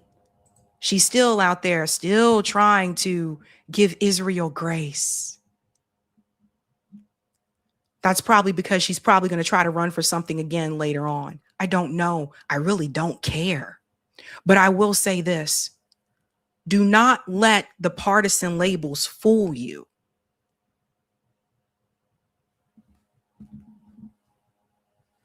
People who want to get somewhere, especially you're talking about politically, they'll sell out to anything, regardless of the party. That's Condoleezza, and of course, that's also Jasmine Crockett.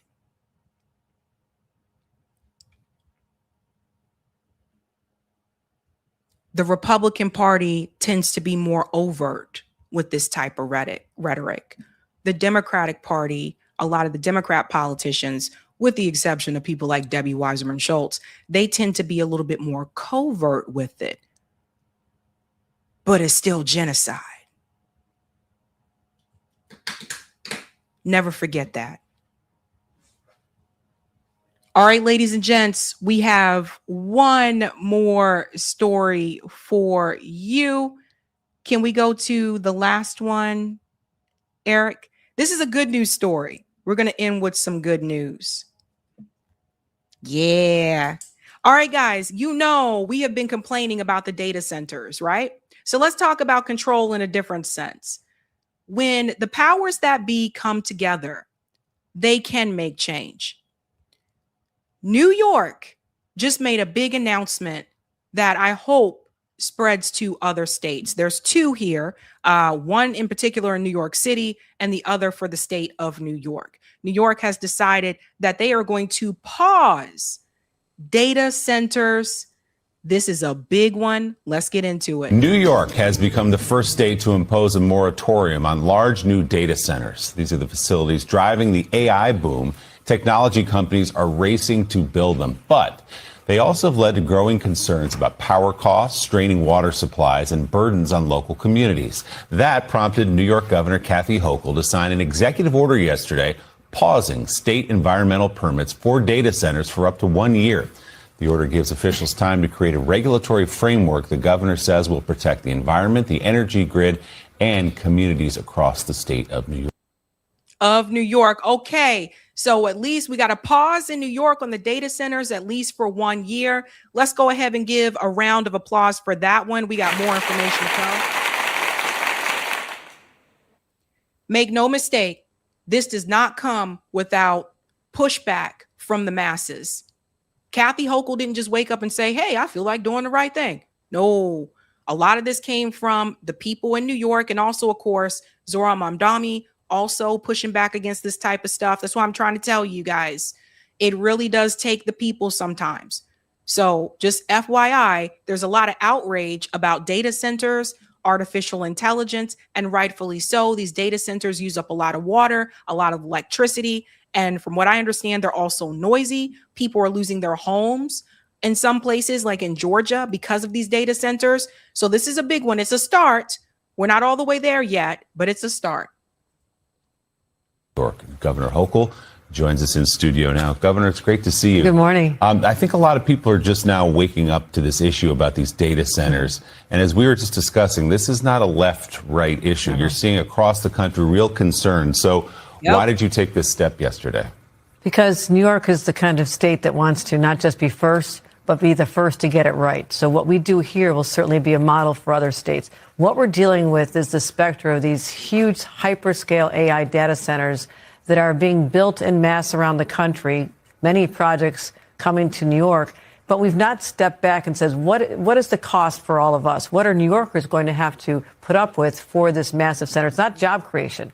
There's not a lot of jobs associated with once the building construction phase is over. So they're a huge guzzler of energy, and I have limited resources here in the state that I'm trying to preserve for the real innovation economy, the jobs like the microns.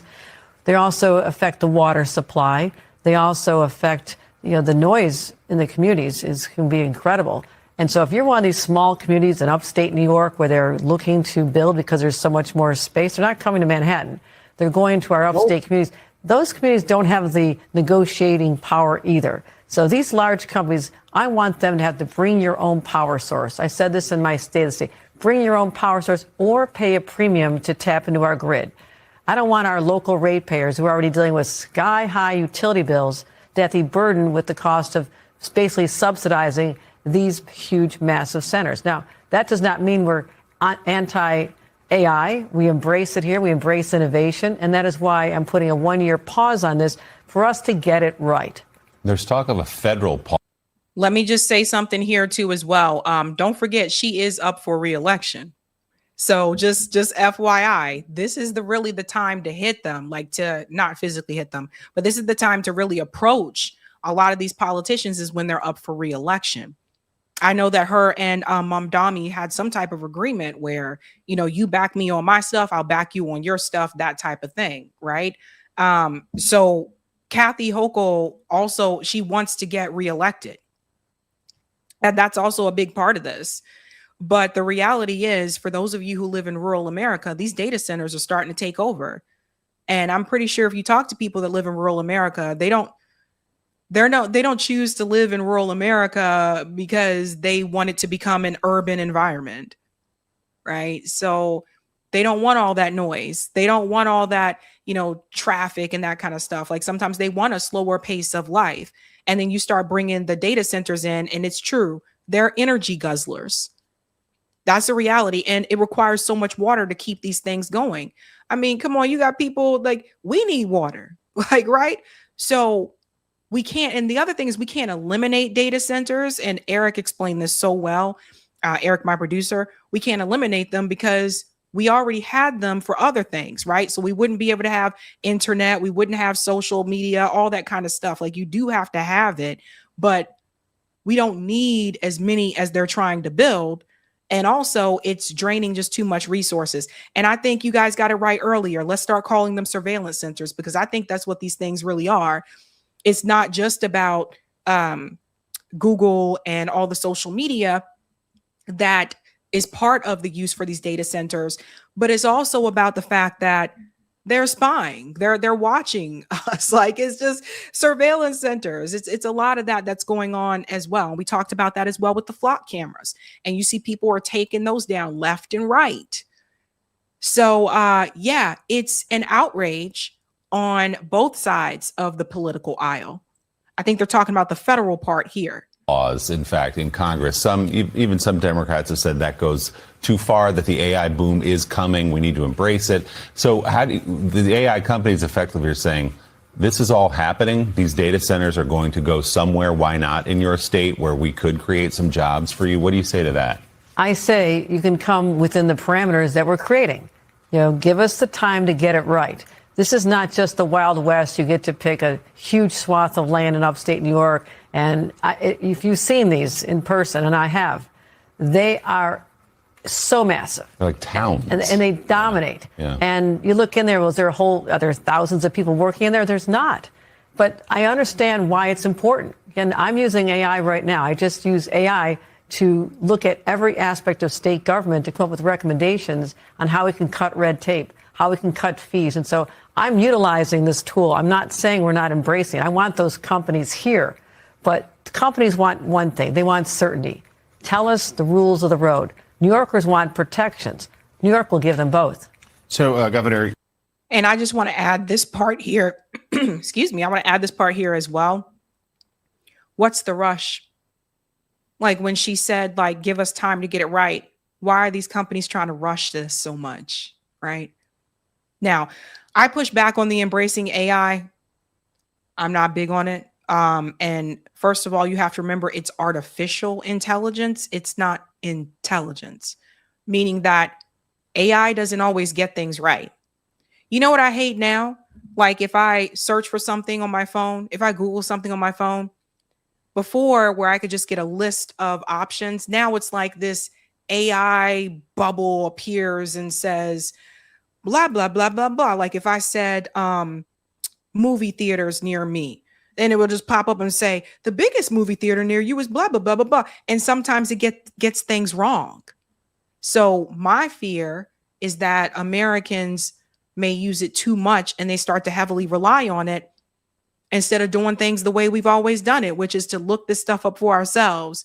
And I'm afraid that people might get some incorrect information from AI. That's my fear, that people may become too reliant on it. We're going a little bit more here, and then I'm going to tell you about the New York City one. Your neighboring governor, Governor Sherrill, New Jersey, was here last week. We had a conversation that included AI centers, and she acknowledged a sort of tricky balance because of all the concerns you've laid out. But also she's like, well, I want our state to be at the forefront of innovation. Like, this will lead to other good things at our hospitals and our schools and the like. So how do you factor that in, especially when we suddenly see a remarkable shift in public opinion about AI centers? The public has soured on AI and done so dramatically for fears of job loss, but also because of costs, noise, and the like. How do you walk that tightrope? I put a challenge out to these AI companies, those that are have created the possibility of literally changing civilization with artificial intelligence. They have to be able to figure out how to consume less power, how to consume less water, how to be disruptive. I challenge them to come up with this solution, or there will be a backlash against them. People are fed up with what is happening, not just in their communities, but the whole disruptive effect of AI. Talk to any young person who maybe studied coding and computer science. We're told you'll always have a job if you go into the STEM fields. And they're the ones being told, I'm sorry, your job is being replaced by AI. I literally held a forum with about 10 of these individuals in my office people whose boss had said, you just lost your job because of AI. They're heartbroken. Their dreams are now deferred. They don't know what the next step is. So we also, as a society and as government leaders, have to acknowledge there's a lot of stress and anxiety going on right now, especially young people. And we have to say, we're going to get it right. We understand the power of AI, but I don't want our young people to feel that this innovation is leaving them behind. They have to be part of it. So literally last week, my first commission started. I had my first meeting of my Future Works Commission, another angle here, where I'm bringing together experts in every aspect of this to find out how we solve this crisis. We cannot leave these young people behind. Interesting. This is a big problem. This is why I'm not pro AI like that, because it does take people's jobs. And I remember a couple of my friends signing up for like those coding boot camps because it's like, she's right. You were told if you went into a STEM field, you were pretty much guaranteed a job. Right. And now they're saying like, oh, we don't need to hire as many coders anymore because we can have AI just do that. I mean, what are these kids supposed to study in school? And then also the reality is some of these jobs are just going to be replaced. What are people supposed to do? All right. So that's why I say, like, what's the rush with these companies? New York City, something else big is happening for the renters. It's about time those landlords get what is coming. Listen to this. Mayor Mamdani set to release a rental ripoff report today. It comes after renters across the city got a chance to sound off about the issues they're facing. Christina Fan joins us live from the Lower East Side with more on what we can expect now. Christina. Well, Mayor Mamdani says for far too long, New York City tenants have been paying way too much for rent and getting too little in return. He says the rental ripoff report released just this morning aims to correct that imbalance a little bit. The report is the result of months of hearings where more than 2,400 tenants stepped forward to air their grievances. Some of the top complaints were about pest, mold, and broken elevators to landlords who falsely claimed that repairs were made when they actually weren't. Let me tell you something. Having had a couple of slumlords in my life, New York City being one of them and Boston being the other one, this needed to happen. I can't tell you how many slumlords are out there. And there are certain things that as a landlord, you are supposed to fix in the apartment. You know how many times I knew people like living in apartments where they had rodent infestation, roaches, or roach infestation. Again, these are things the landlord is supposed to take care of. And when you sign your lease and stuff, you know these kind of things, right? So tenants would do what they can to try to fix the process, like putting down like, little mouse trappies and all that kind of stuff. But if you have an infestation, a mouse trap ain't gonna cut it, bruh. Especially in New York City. Those are different mice. I don't know if everybody's seen the mice in New York. Like we got mice here in Boston. Boston has mice. Boston has rats. But there is something different about a New York City rat. And I'm not even trying to be funny. Like those rats can withstand anything. They're not afraid of anything and anybody. Okay. But that is the job of the landlord. And what some of these slumlords would do is you would put in a request for them to come and fix these things. Even heat. I lived in Boston. We didn't even have heat. I had a slumlord. And again, this required here. It's mandatory here. You cannot turn off someone's heat in Massachusetts, right? I had a slumlord. The heat wasn't working. I told him the heat wasn't working. He said, okay, I'll send somebody out to come and fix it. Dude delayed this as long as possible. So what ends up happening is some people in our building got those little space heaters, which are actually dangerous, by the way. They were using space heaters to stay warm because it is winter and we don't have no heat and stuff like that. That's a clear violation. You have slumlords that were doing those types of things, but then they would still increase the rent. And then here's the kicker. They know that in order for you to go to another apartment, you got to come up with 3 here in Boston, 3 months rent to go rent somewhere else. So they know you kind of stuck for most part, especially if you're just starting out of college, your first job. So I'm here to tell you this needed to happen. The mold in the apartments. I had this issue as well. We had these snowstorms in Boston. I think it was 2015, 2016. It was Nemo when Nemo came through, and it was snow after snow after snow. And it got to the point where even the public transportation had to shut down for a day. But because there was so much snow, there was like leaking, and people's roofs and stuff and ceilings were starting to leak.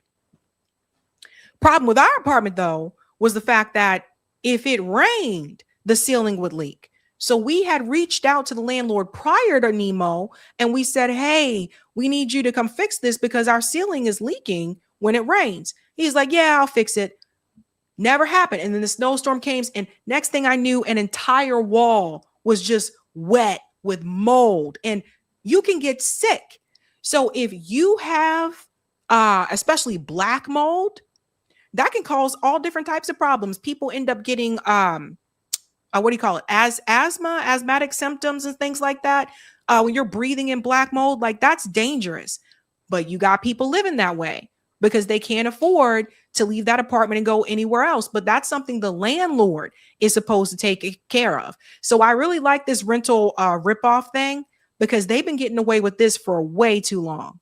The report lays out 23 recommendations. One of them, starting this fall, would require the city's housing department to stop treating multiple heat or hot water complaints from the same building as duplicates. Instead, inspectors will need to investigate every tenant report. The administration is also pushing for formal legal recognition of tenant unions and also wants to test whether smaller European-style elevators can be installed in some of the city's existing walk-ups. That is really big. Tenant unions is a big thing. And if you can get that done, I say go for it. Right? A way for you guys to stand together and band together. Mayor is expected to hold a news conference at 9:30 this morning detailing more proposals from that sprawling 67-page report. Reporting live from the Lower East Side, Christina Fan, CBS News, New York. Yeah, the New York City rats eat the pizza and drive the cars. It's true. I'm telling you guys, I swear to God, those are different rats and mice. So here's more about that. Zoran administration, they're now taking new actions to crack down on landlords and to help tenants. The NYC mayor just announced steps including requiring landlords to disclose when a listing has been altered by AI, legal recognition of tenant unions to expand tenants' ability to organize. This is a big one. You should be allowed to do that. Stronger enforcement against negligent landlords whose building have condition like mold and pests, and more. These steps come out of the rental ripoff hearings held in the 5 boroughs where the mayor's office heard from thousands of tenants. So this is a big one. That's what I was going to tell you guys. It's time to make the landlords pay. Like I said, and I'll tell you guys something else too. A lot of times these landlords have multiple properties. So it's not like they're not making any money. You got to keep that in mind, right? So the mold and the pests, that shit needs to go. Like that, this should have been done a long time ago. Hold them accountable. I am for it. Can you clap? We can clap. Okay. That's good news. Getting rid of the data centers, or pausing at least the data centers in New York State, and cracking down on those landlords in New York City. Like I said, that shit needed to happen. All right. Okay, guys. Quick announcement, just a reminder to let you guys know, don't forget, if you want to help your neighbor or other neighbors, my mutual aid workshop, it's virtual. It's Saturday, July 25th at 11 a.m. Eastern Time.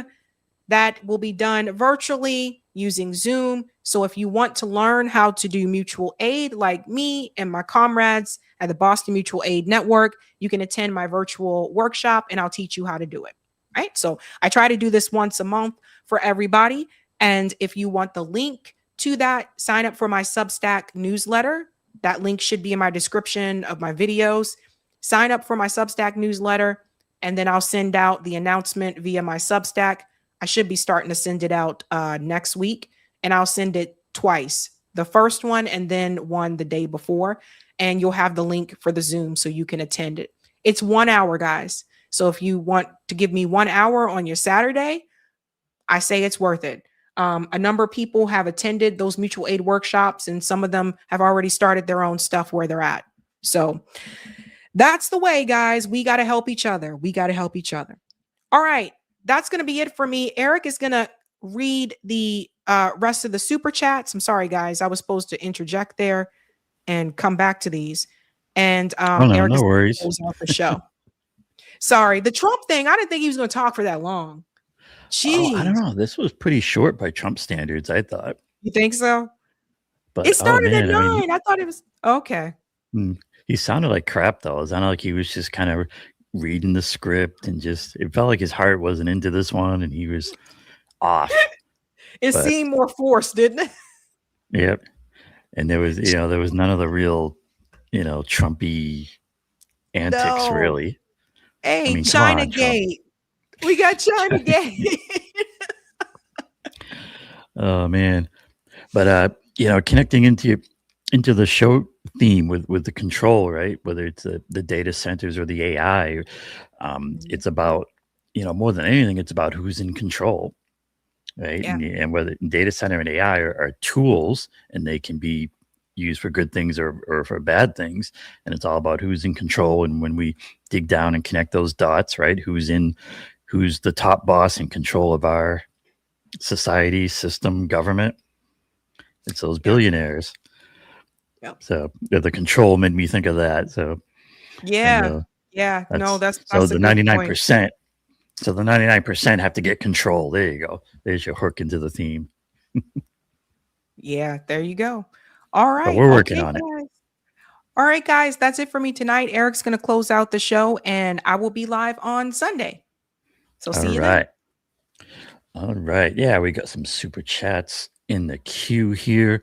And let's see. With the whole AI one, I will connect it into there's an article on the 11 Demands Substack that's called AI is a Tool. And bring it back to the right thing here. Here we go. And if you go to 11demands.org, it's easy to find. There are Substack articles in there. Let's see. I think that's one of the.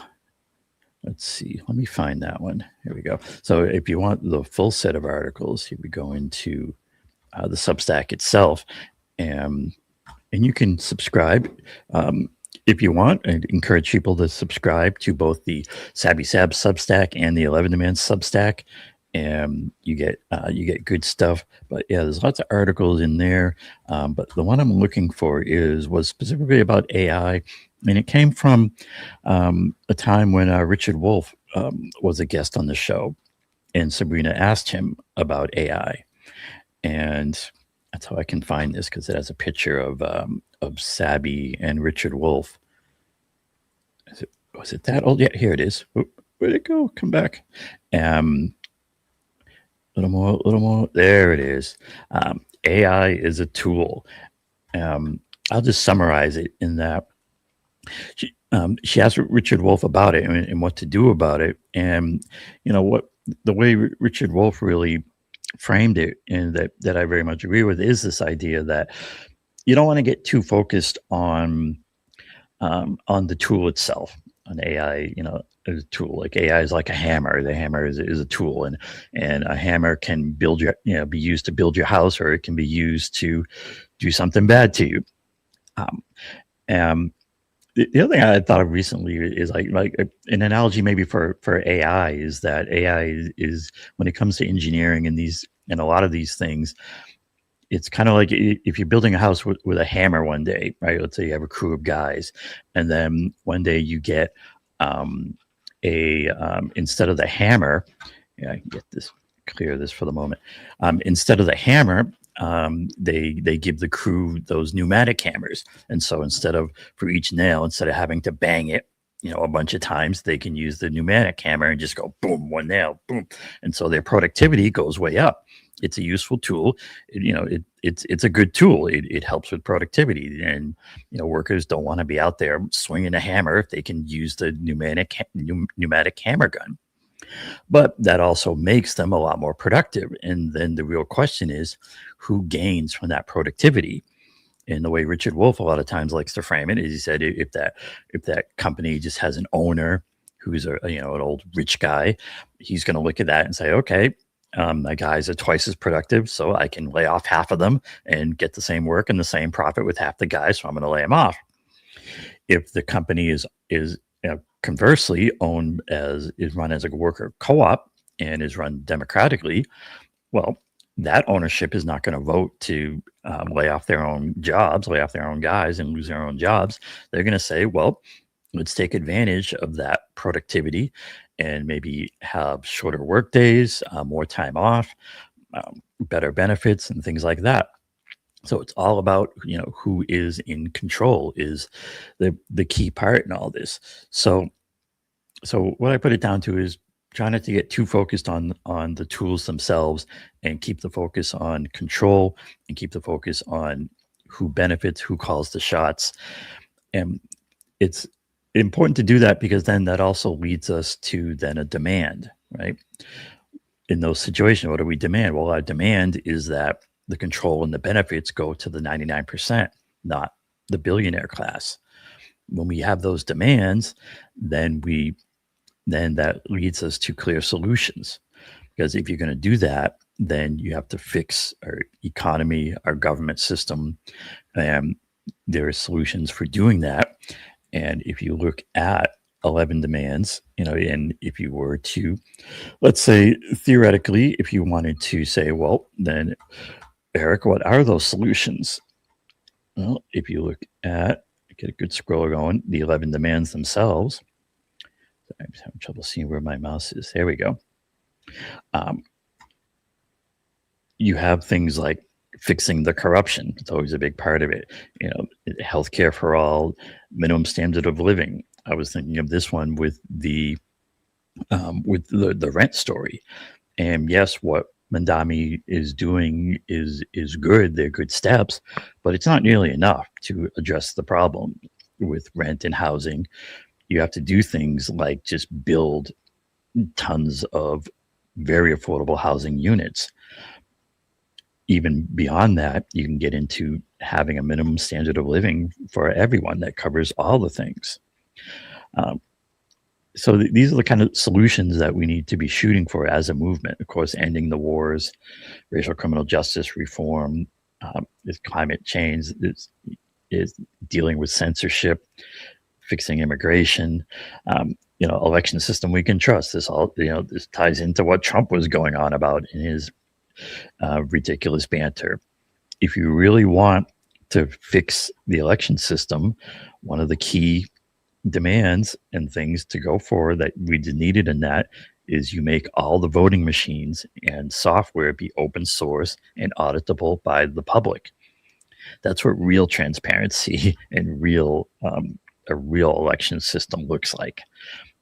And that's how, when you compare this, what we're looking at here and demanding here, compared to the babble that Trump is putting out there, it's clear which one makes real sense, especially for the 99%.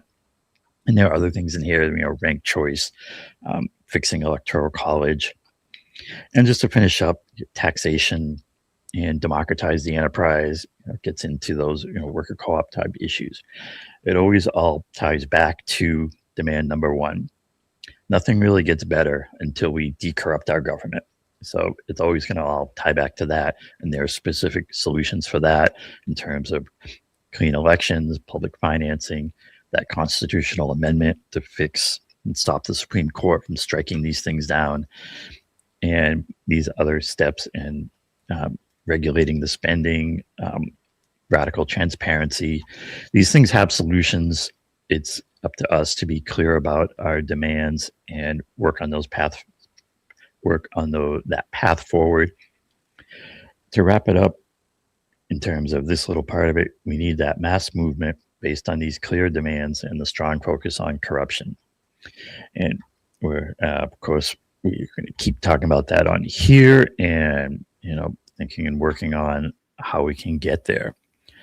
All right, let's look at what we got for some of these chats that we have built up. Thank you for this super chat. Heather Hott, who says, speaking of the Epstein files, please do a show on Larry E. King and the Franklin scandal. If you haven't already, it's been happening for years. All right, thanks for that. We'll keep that one in mind. And Corey and I were noticing when Trump was speaking, like he always just sounded like he needed a drink of water, and like we just feel like dude, why don't you just take a second, grab a sip of water?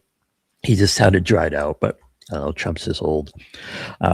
Thanks for this one, Abumadad.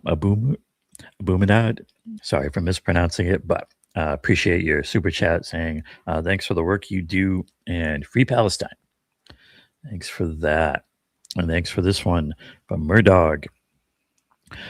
OT, which I believe he's referring to overtime, is called time and a half. The tax break only applies to the half part of the time and a half. So if you make $20 an hour, overtime is $30 an hour. That means $10 of that overtime is tax-free. The other 20 is taxed. And yeah, I appreciate that. That's calling out the games that they play in the tax system. It all really, what we need to be demanding is just to really simplify it all and shift the tax burden to the billionaires and the big corporations. That's really the bottom line with taxation. And until we get real about doing that, it's just a Byzantine system of nightmarish, just trying to even wrap your hands around how the whole tax system works. It needs to be really rethought and revamped. Thanks for the super chat, Leonard Thomas, who says, when the power of love defeats the love of power, the world becomes a much better place to live in. Thanks for that. And thanks for this super chat, 03907, who says, thank you for being here tonight. Chinagate, while he was in charge of the government and actively going after China for COVID. There you go. And shout out to this one from Master Yoda. It says, every accusation about China is true about Israel. There you go. And I would just add, true about the billionaires. And a big push that you're going to hear on this show, I think, is when we're talking about the issue with Israel and Israel's lobbying and influence on the government. Yes, agreed. It's all true. But the real source of of that power and the Zionist and the lobby power is the billionaire class and their money.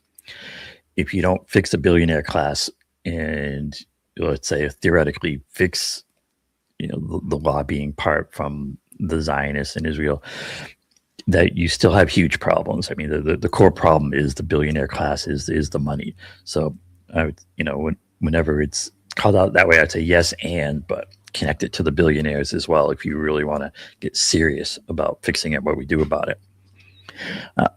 Thanks for this one from Duxilla. Trump is attempting to bring the Jakarta method to America, in my opinion. It will go beyond China.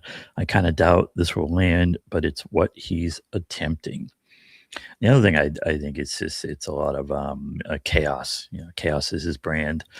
Iran, the Iran project seems to be kind of maybe not going so well right now. So throw in some new chaos election system. It's going to be forgotten tomorrow. I think this one's going to be pretty well a dud. Thanks for the super chat 039. Please, Lord, do not let him be declaring war on China tonight.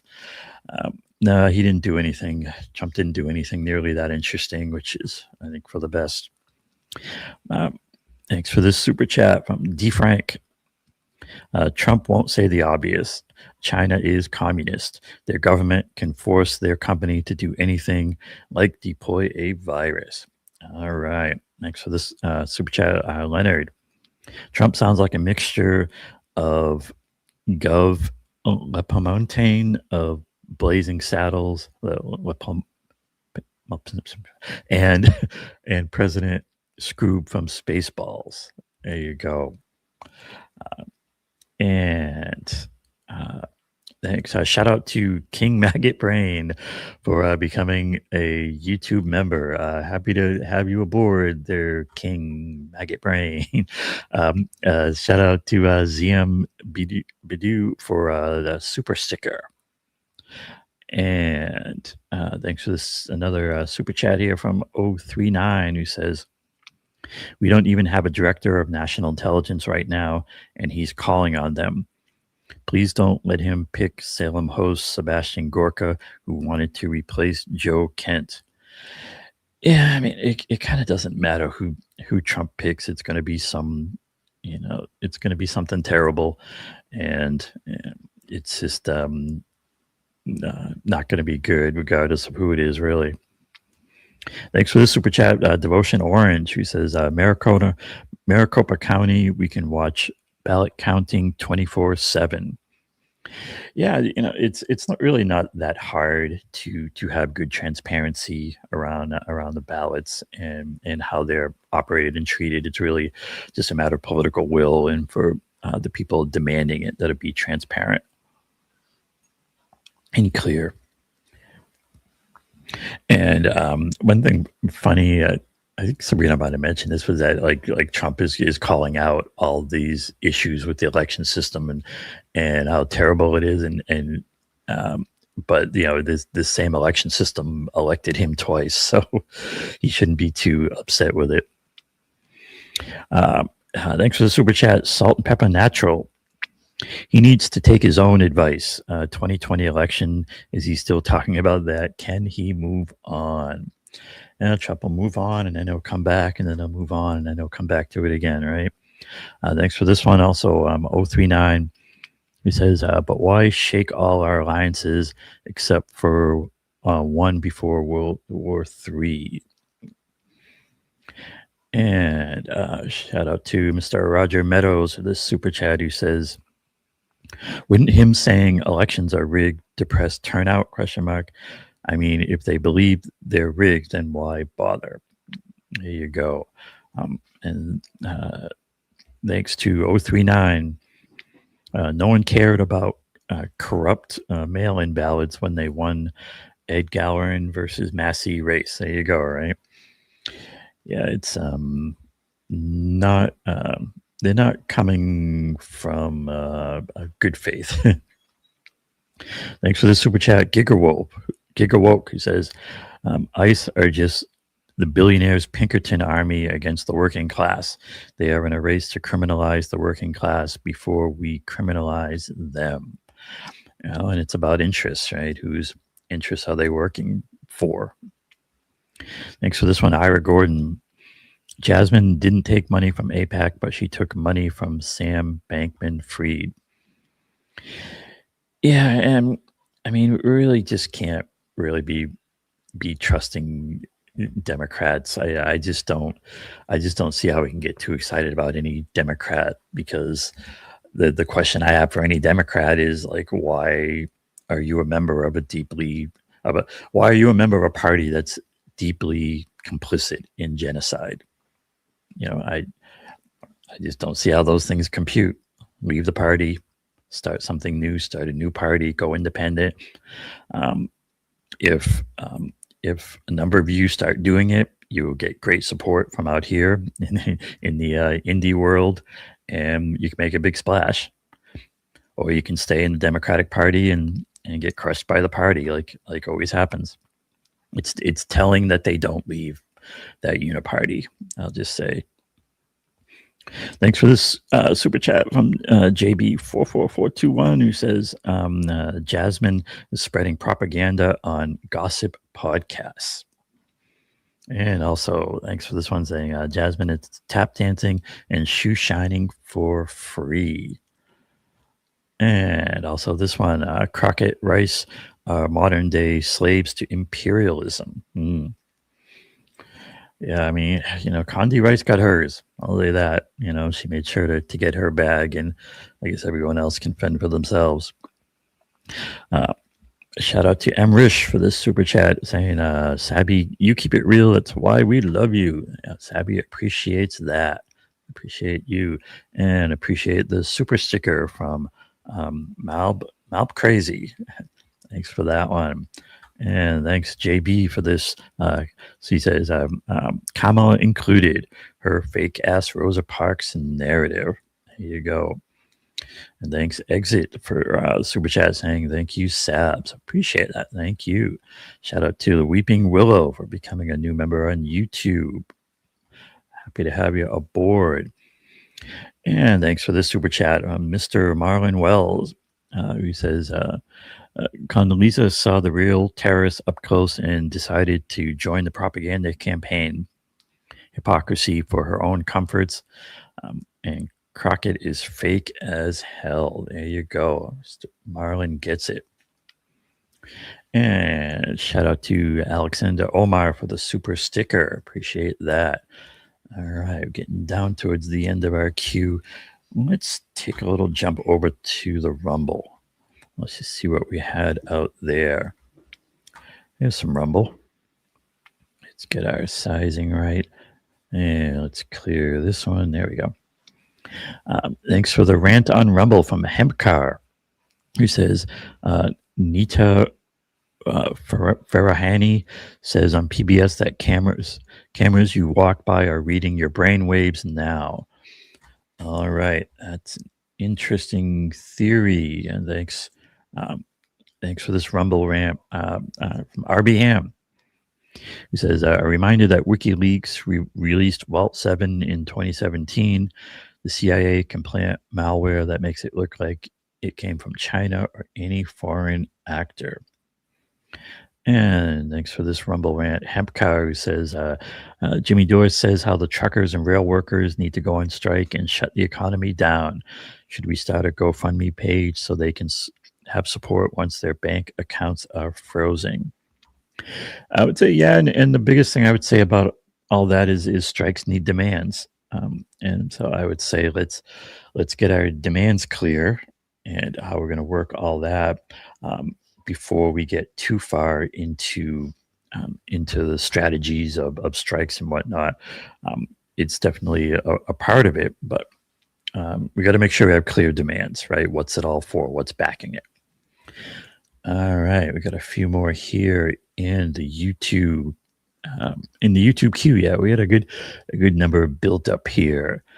Thanks for this one from Emrish, who asks, Sabby, do you think it's alarming that Trump is saying elections are stolen before the midterm? Yeah, I think we would say, you can add it to the list of things with Trump that are deeply concerning and problematic.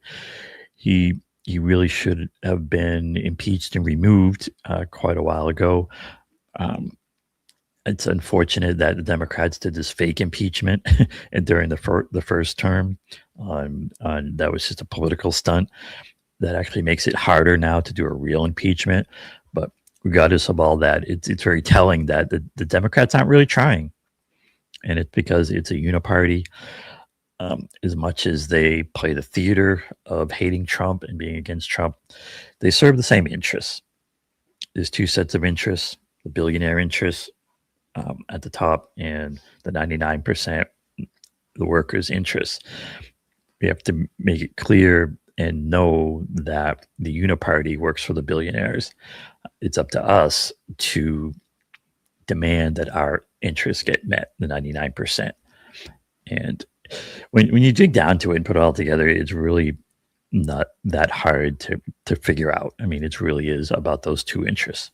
All right, I think we got two more here in the queue.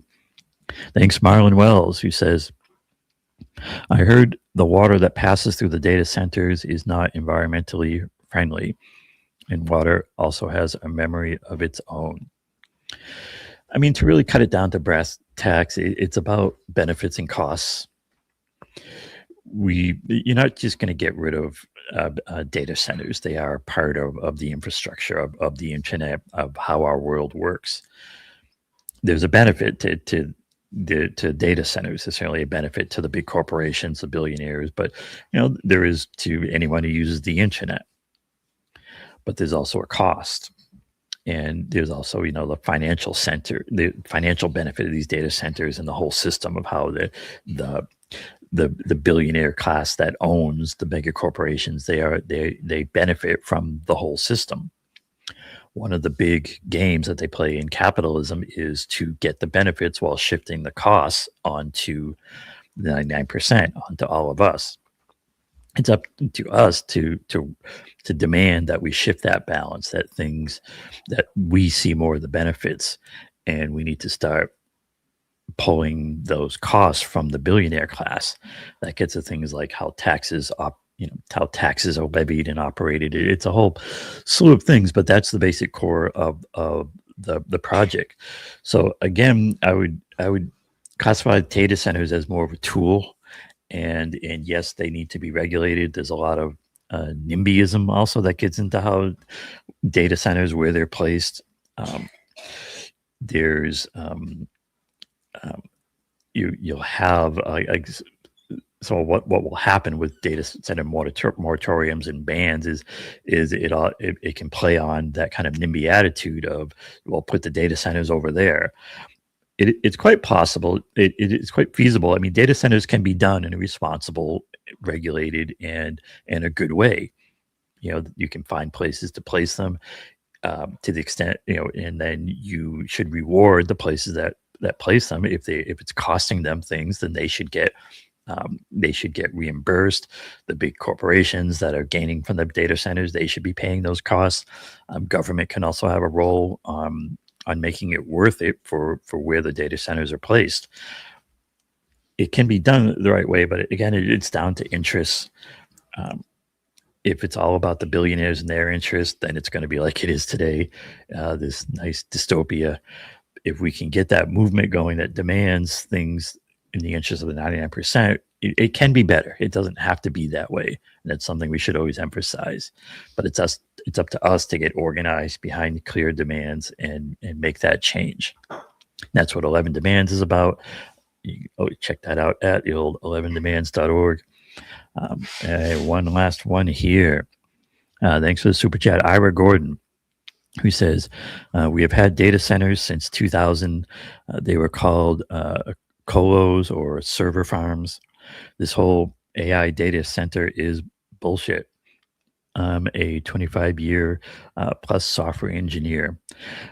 Yeah, I hear Ira. I think, and I think that kind of ties into what I was saying of it's about who pays the costs, who gets the benefits.